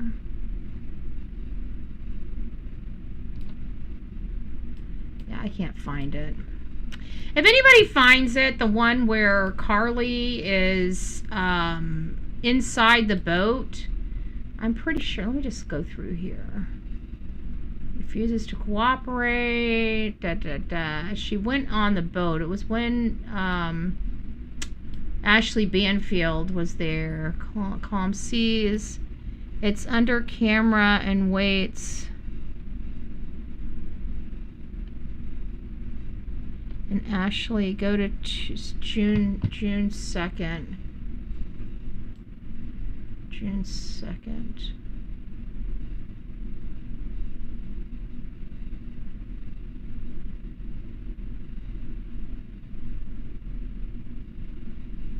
It says we got inside the boat, but there's the shining light.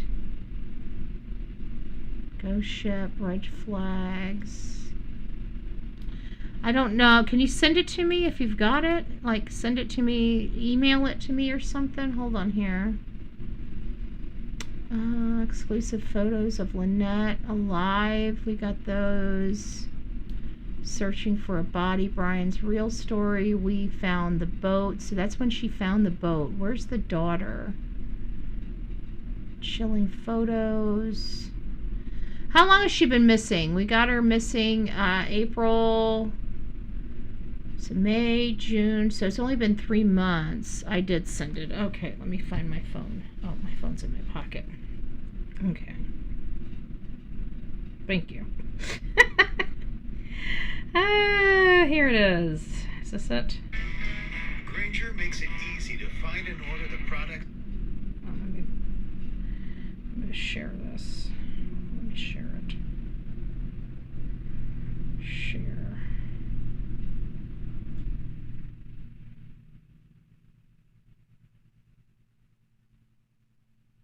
Okay. Let's see if it goes up here. I think we might have found it. Cameras and weights. New clues. Okay, here it is. That would not be the... Is this it?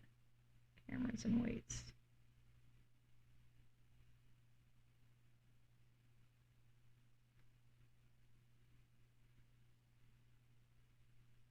No, I don't. I'm not sure if this is it. It's closer, but it's not. I'm looking for the one where Karli was inside the boat. Oh, yeah, it is. Here it is. Here it is. Okay, here. No, you're right. Okay, thank you. Thank you! I can tell cameras because you saddle up to... So a lot of liveaboards, cruisers... Okay, here you go. An above deck that was kind of air conditioner into the below deck area of his boat when the fire and rescue people and the police brought him back to the boat after his calamitous night. I'll get to that in just a moment, that air conditioner. So in that pilot house, which is above deck, nicely covered, even the helm, the big steering wheel is under cover, which is kind of nice. If it's raining or if it's awful, you can There's be all the cameras. under cover. There was a camera that we saw that was positioned at the front of that pilot house facing the stern, the back of the boat. Now, that was there. Okay. Seems to me to be a light 360 this is not, camera. I don't think this is basically it. You can hold a selfie stick. I don't think this is it either. I want to see inside the boat. I don't think this is it. This is when she found out about the cameras, and I get that, but it's not the inside of the boat. It's the one that Karli went to. It was the one that Karli, she did the video recording. This is not it. It's close, but not it. Karli went inside and gave her the images of that. I'll have to do some work on it. I'm not going to do it right now. But the bottom line is there were weights and rope on the outside of that boat. So Betty is raising my blood pressure too early. Well, hello, Mary. It's nice to see you. Good morning. Good morning. I'm trying to find it. That he did not have a 9-hour window anymore. He had from, I would say, 7:45 is when you had left the Abaco Inn on Saturday to... Well, yeah, I don't know. I've got that up in the air. Whenever he left the Abaco Inn to when he got arrested by the police. Right. I also think for Brian, he hasn't had any verbal or public supporters. But if you're out there and you're supporting Brian right now, and the United States Coast Guard has come out and said these things, how much of an unwitting patsy or unwitting accomplice has Brian made you over the last 90 days? I know he tried with me with the phone call. I know he tried with Dan with the text messages. You might know something and you might help if you've talked with him in the last 90 days and you now realize, okay, he lied to me. Like, we found out. Like, we now know he's lied. That everything in that 45-minute phone call was garbage. We were used. Who else is being used that might have key, crucial information that can come forward now, knowing what he did? And I want to be really clear. Our source is family. Darlene was kind enough to share this information with us. I certainly am not getting it from the Coast Guard. They've been pretty mum about a lot of this stuff. Good. So again, we are finding out that it's the family that's being received this information. So their investigator and victim rights person is, preparing them for what they are finding out. And that's, I don't know. I'm assuming it was 7:30 or 7:45 now. Banfield is not believing that timeline. Well, because I think the originally open mind is that the timeline came from Brian, and we know he's lying. So, we can see them leaving the beach. I think he's walking to the dinghy. What was it? We have to go back to the case 7:04, I believe, something like that. So it seems like they left before 7:30, which brings that light on the board of the boat at 7:47 a little bit. I think they got back to the boat a lot sooner than he stated that they got back, maybe 15 minutes or 20 minutes before. But again, I don't know. I don't know. I don't know how he thought he was going to get away with this, but I think he was drunk at the time he was making these plans. Tick tock, tick tock. And pretty careful about protecting their investigation as well. But I'll tell you something, I talked to Jim Todd, who was one of the first people in Fire and Rescue to welcome Brian Hooker on board that fire and rescue boat to go and search for Lynette the morning of this emergency. And, he was so incredibly gracious, but I'm not. I'm angry. I hate liars, thieves, and I specifically hate murderers. He's not yet. He's not charged with murder yet. I think he will be. I believe an indictment will be shortly following, given the fact that his entire tale has been proven false with this evidence. I agree. And you're a lawyer. I can only imagine you feel that an indictment is probably imminent. It's also why it's probably the last podcast I do, because I don't want to ever say anything that's going to help his defense. Our goal is to find Lynette, and, thank you for all the work and hard effort you've put in. But at this point, with this new evidence, with this new fact, this guy has failed in everything he's done in life. He's not going to beat the U.S. Coast Guard. Nope. The people and you and I, and we want to know what happened, and we're piecing it together. And I know that you hold on to a lot of information you can't release, and I know that we have figured out some things that we can't release. But all of that is to make sure that when his day comes in court, that it's lock, stock. I'm angry. Sorry, that this news is angering me. I can imagine, to find out that definitively that the story has taken a grave turn, definitively taken a grave turn. It's hard because these people loved Lynette. It sounded like Brian was the dick husband, right? Like everybody loved Lynette, but everybody tolerated Brian. That sounds like what it was. And now everybody's left without Lynette, not knowing what happened to her, not knowing what is to be at this point, Ashley's eyebrows seem super dark today. This was was it today? I don't know. I'm not sure that. Yeah, maybe she did something with her that day, but I don't think that was from just recently. I think this has been a few days ago. But yeah, the day that they recorded, maybe a little dark. Every now and again, I'd put a little warmth in my eyebrows, my very light eyebrows.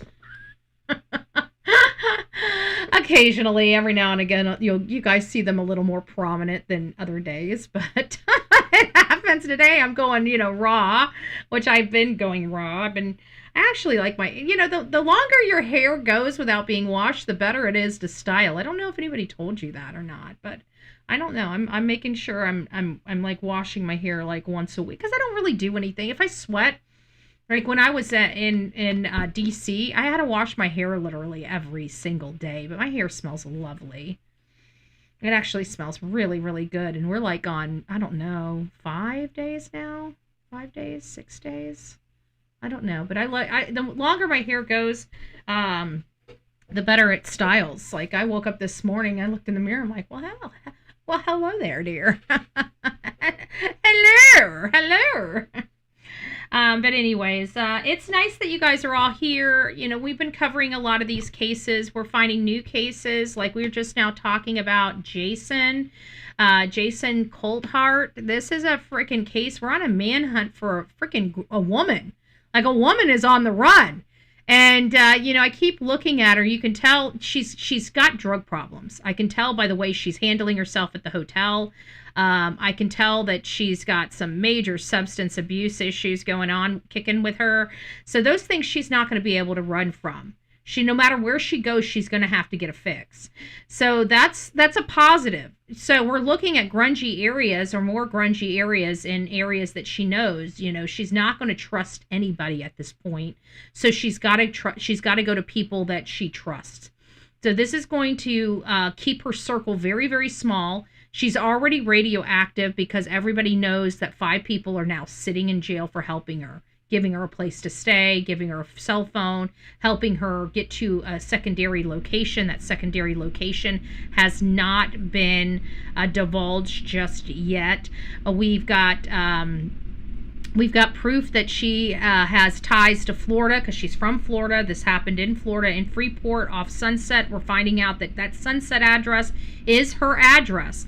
So the only other person that lives there is this lady that is named Bobby. I think Bobby and Isabel are in a relationship together. I looked up Jason's profile. He was putting posts almost up to, like, I think the last post he had that I saw was May 15th. So he was posting up like literally up to the day he disappeared, and then he disappeared and obviously was murdered, and a month later they found his body in a shallow grave in Florida in off of Sunset in Freeport. In Freeport is Bobby's location. So I mean, I have to why was he meeting with Isabel? I believe Isabel. I found his Facebook, and he's in an open relationship. So that means he's in a relationship, but they can see and casually see other people. Is that the kind of relationship he was in with Isabel? Was he considering Isabel a girlfriend? Because to me, it sounded like she was on drugs and she robbed him. I'm starting to feel like this is kind of probably where we're going with this whole story. He had money, he wanted to party, he went over there and she killed him, and everybody else helped her cover it up. So why would they stick their neck out and help her cover all this up? But I don't even think they helped her cover it up. I think the only person that really could have helped her cover it up is Bobby, because everybody else hid her and gave her resources to help her elude police. That's what they're being charged with.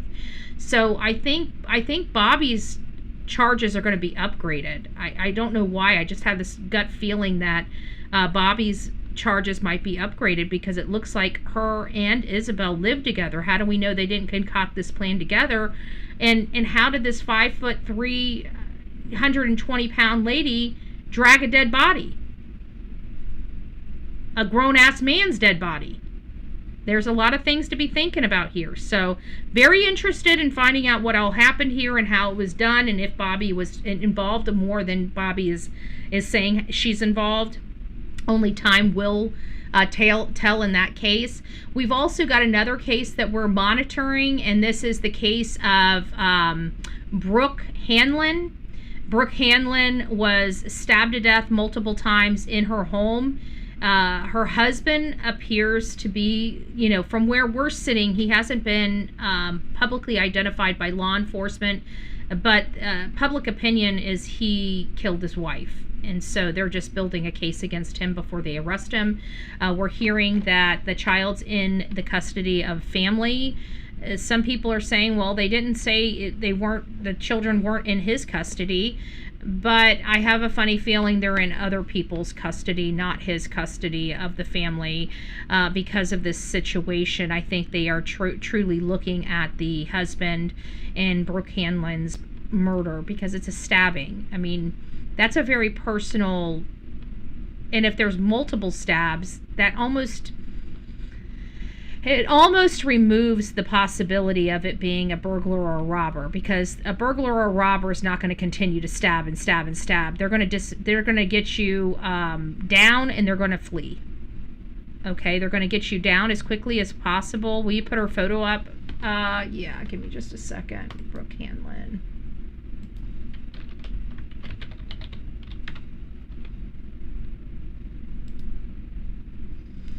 There's photos of her. This is her husband right here. I truly believe he's the one that did it. She's a very beautiful lady.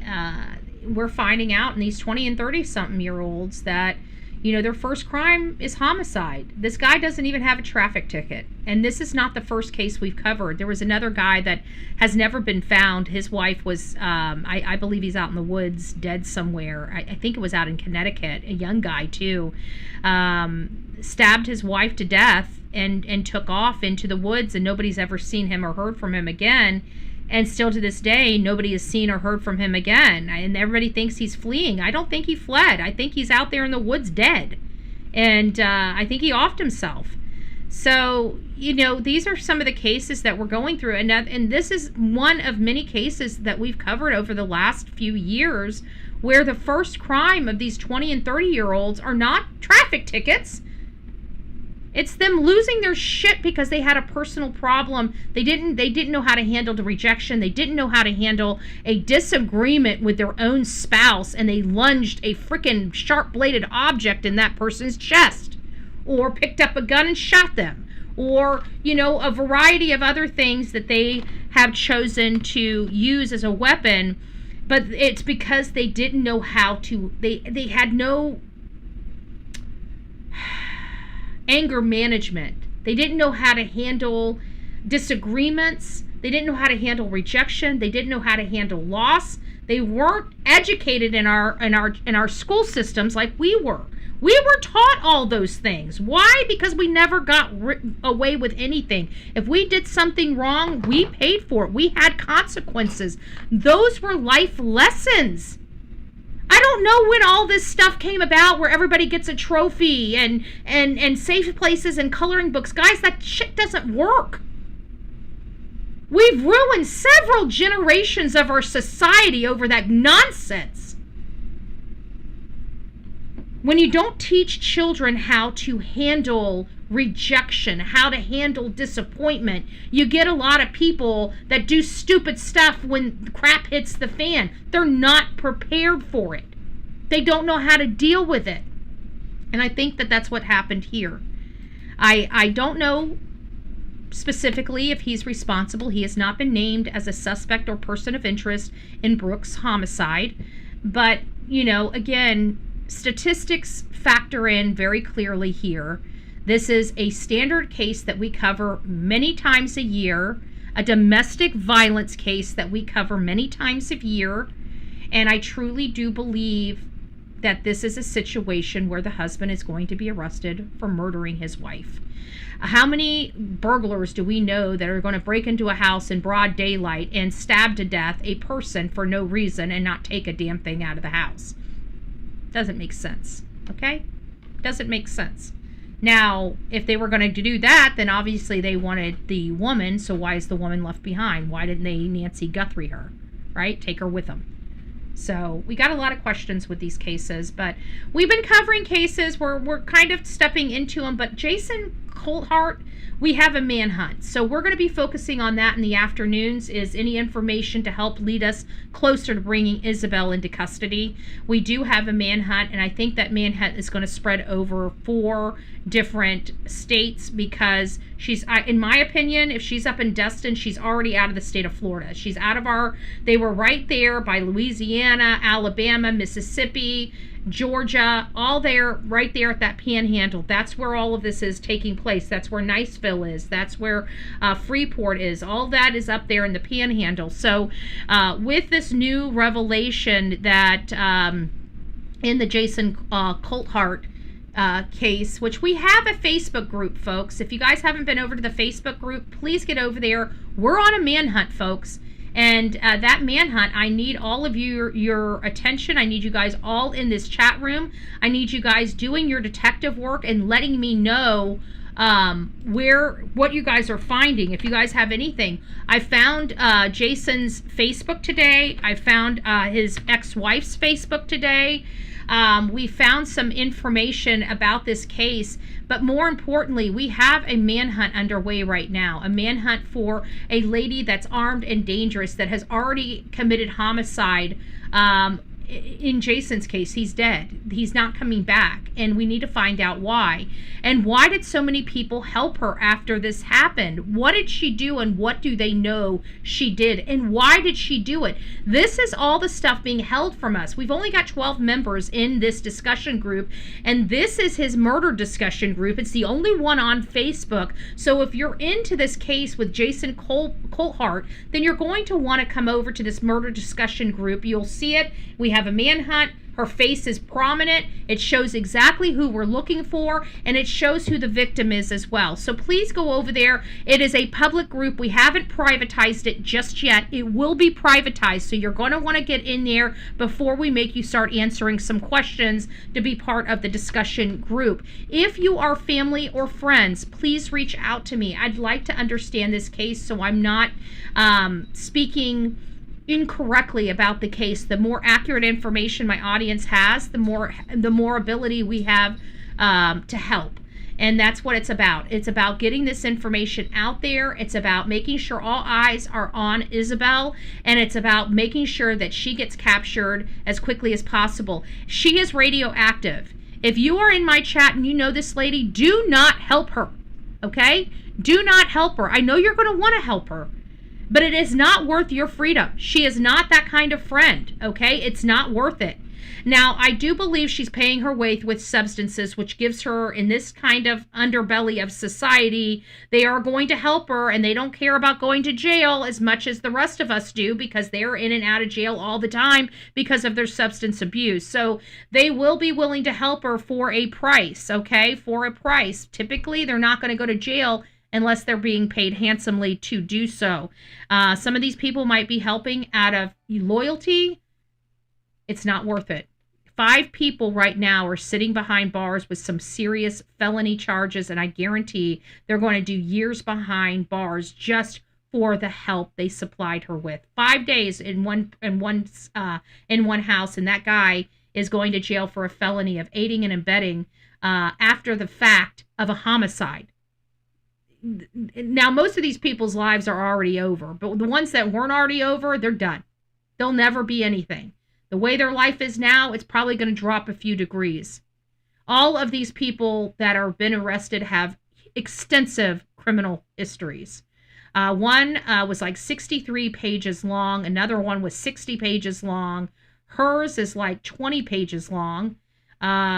You know, it's these people are career criminals and drug addicts. That's what the theme is in this. That means I believe Jason had himself a habit or a problem. He was an independent electrician, so he made good money, and he was living pretty lowly. So that means all the good money he was making was going into maintaining his substance abuse problem. So I'm starting to absolutely believe he had a substance abuse problem. She had a substance abuse problem. They knew each other for partying purposes. That's the connection I'm starting to feel in the case of Jason Colhart. So please get over there into the chat and start helping with some of the discussions. Start posting some of the articles that you're reading. And if you guys know or hear anything about in any of these chats when you're doing any research on Jason, if you hear of anybody speaking of her, now remember, she's got multiple names. Harley is one of her names. She's got Isabel or Jessica. What is all of her names? Let me pull up the flyer here.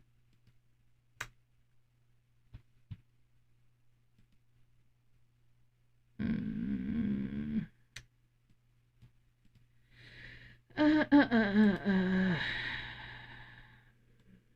it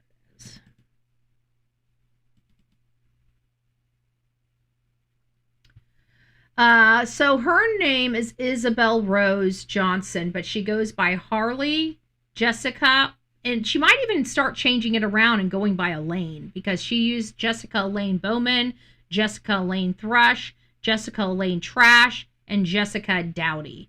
So she might use the names like Elaine Dowdy, Elaine Trash, Thrush, Bowman, or Elaine Jessica. She might start mixing those things up.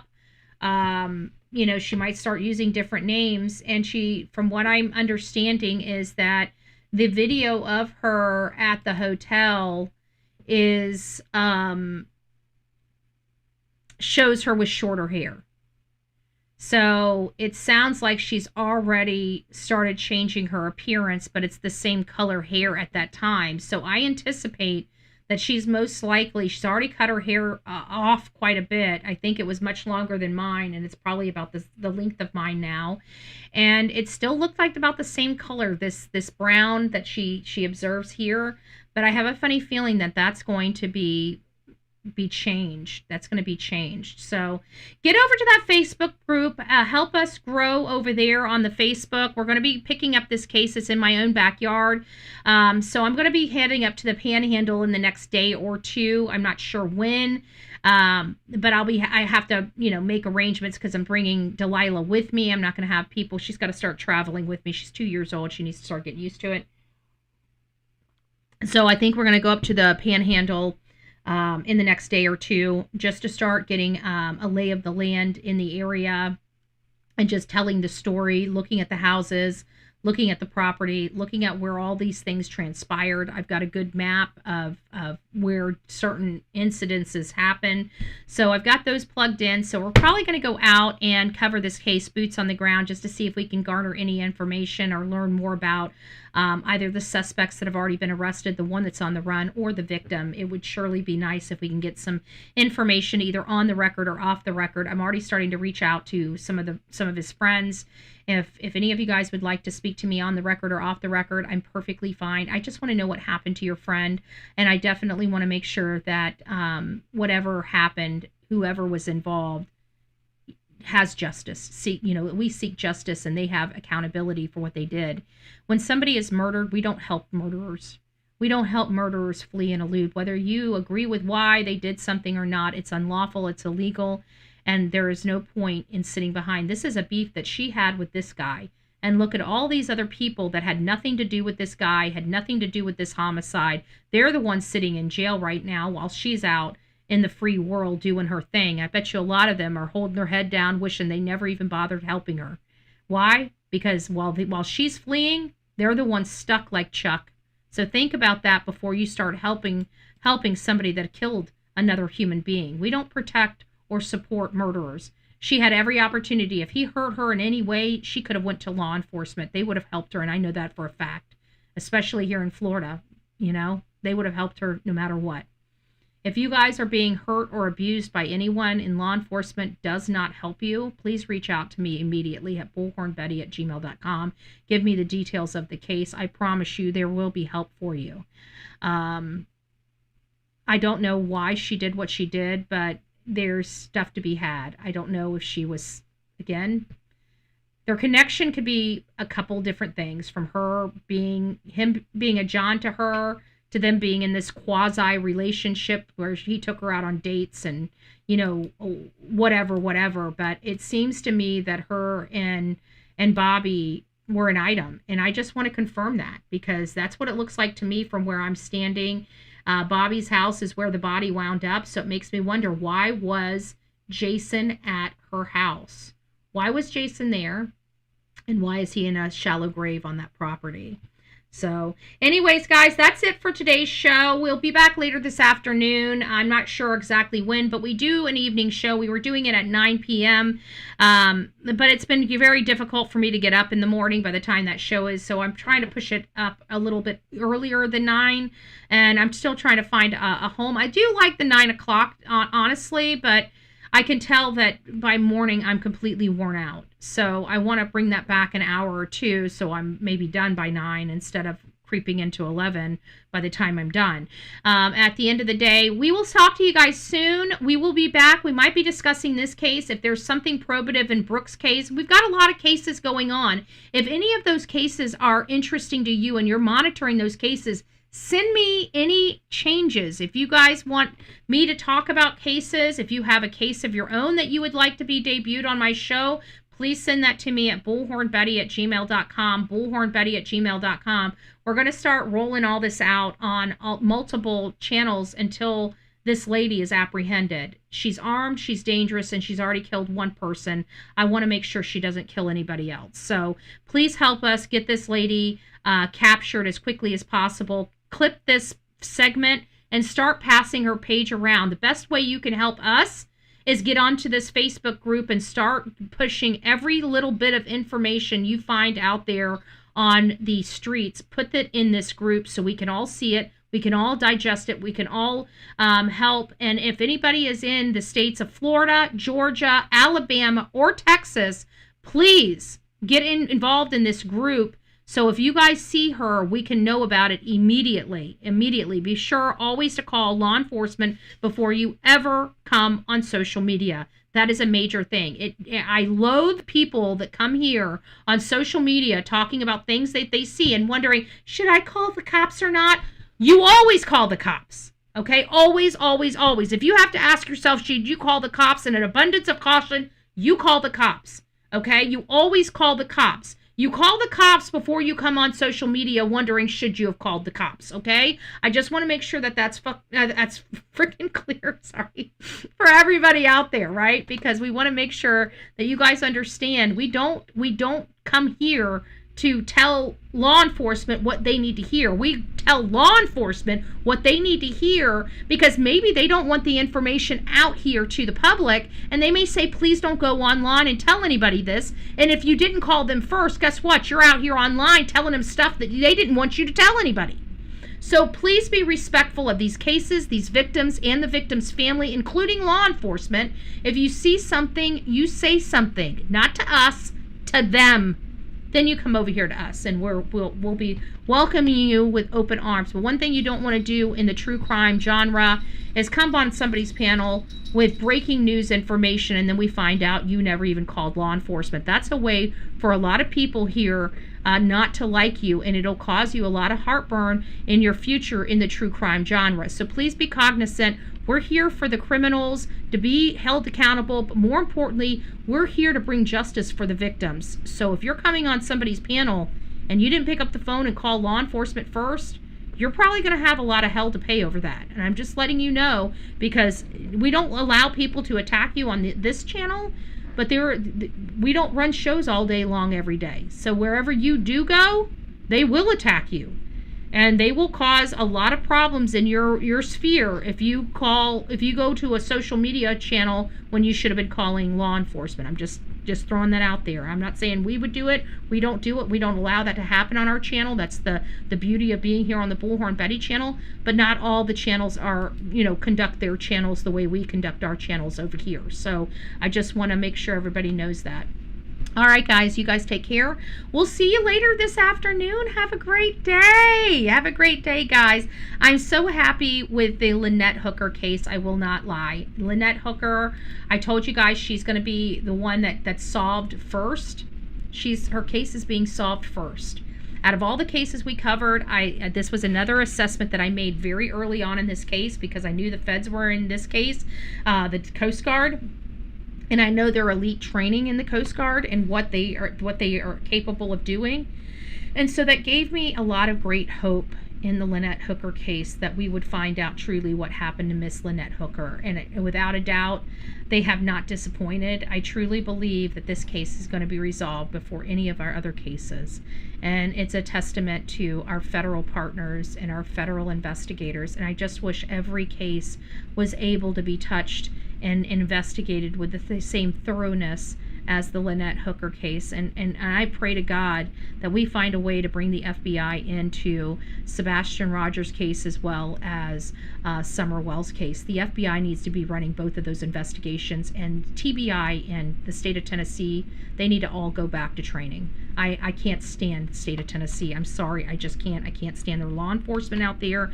And it's not the beat cops. I want to be very clear. It's not, I don't despise you. I despise your leadership. I despise the people at the top, because they're not leading you properly. And not even that. And I'm not even talking about the sheriffs. I'm talking about everybody above them in your state. Everybody that sets out the training, that sets out the policies, everybody. I am so sick of it. It is not helpful. They're failing their children, they're failing their state, but more importantly, they're failing their homicide victims. Because all you have to do in the state of Tennessee is hide the body well. Now, granted, Sonia did send me some cases of no body homicides. I have not looked into them yet, but she did send them to me. And I will tell you, there's just not enough. It's just not enough. No matter how you look at it, Tennessee is by far falling by the waysides. And people in Tennessee can stick their head in the sand and act like I don't know what I'm talking about, if they so choose. Or they can get off their rear ends and start doing something about it. Okay? I can't help the state of Tennessee more than I'm doing right now. I can only expose what's going on and beg that people, voters in Tennessee, can start rectifying the situation. I'm not a voter in Tennessee. I have no pool in Tennessee. The only thing I can do in Tennessee is set up small groups and start going after people's jobs, political jobs. That's it. That's to the extent of what what I can do in any state that I don't reside in. I'm in the state of Florida. You guys watch me working all the time at my county. You guys watch me go up to Tallahassee and speak before our commissions in Tallahassee. You know, I'm doing everything I can do as a taxpayer in my state of Florida, and I try to put those things out there for everybody to see what I'm doing, so no matter what side of the aisle you're on, you're empowered to go and advocate for things that are important for you, and to see how it's done, so you don't feel shocked for the first time you do it. I can tell you that no matter what, whenever I went up and spoke for the first time, I was never a public speaker. And now you guys watch me every single morning bring about a show where I have to speak to a bunch of people I've never met before. You know, and I've got to do it, and I've got to draw you in, and I've got to keep your attention for a couple hours and all this other stuff. Was I ever like that? No. I was intimidated. It scared me. I remember spending 2 days here working on my 3-minute speech. I remember going through it, setting the timer on the microwave, you know, and still being so nervous when I first spoke to the board that my voice quivered. Can you imagine Bullhorn Betty's voice quivering? I quivered, okay? It was not easy.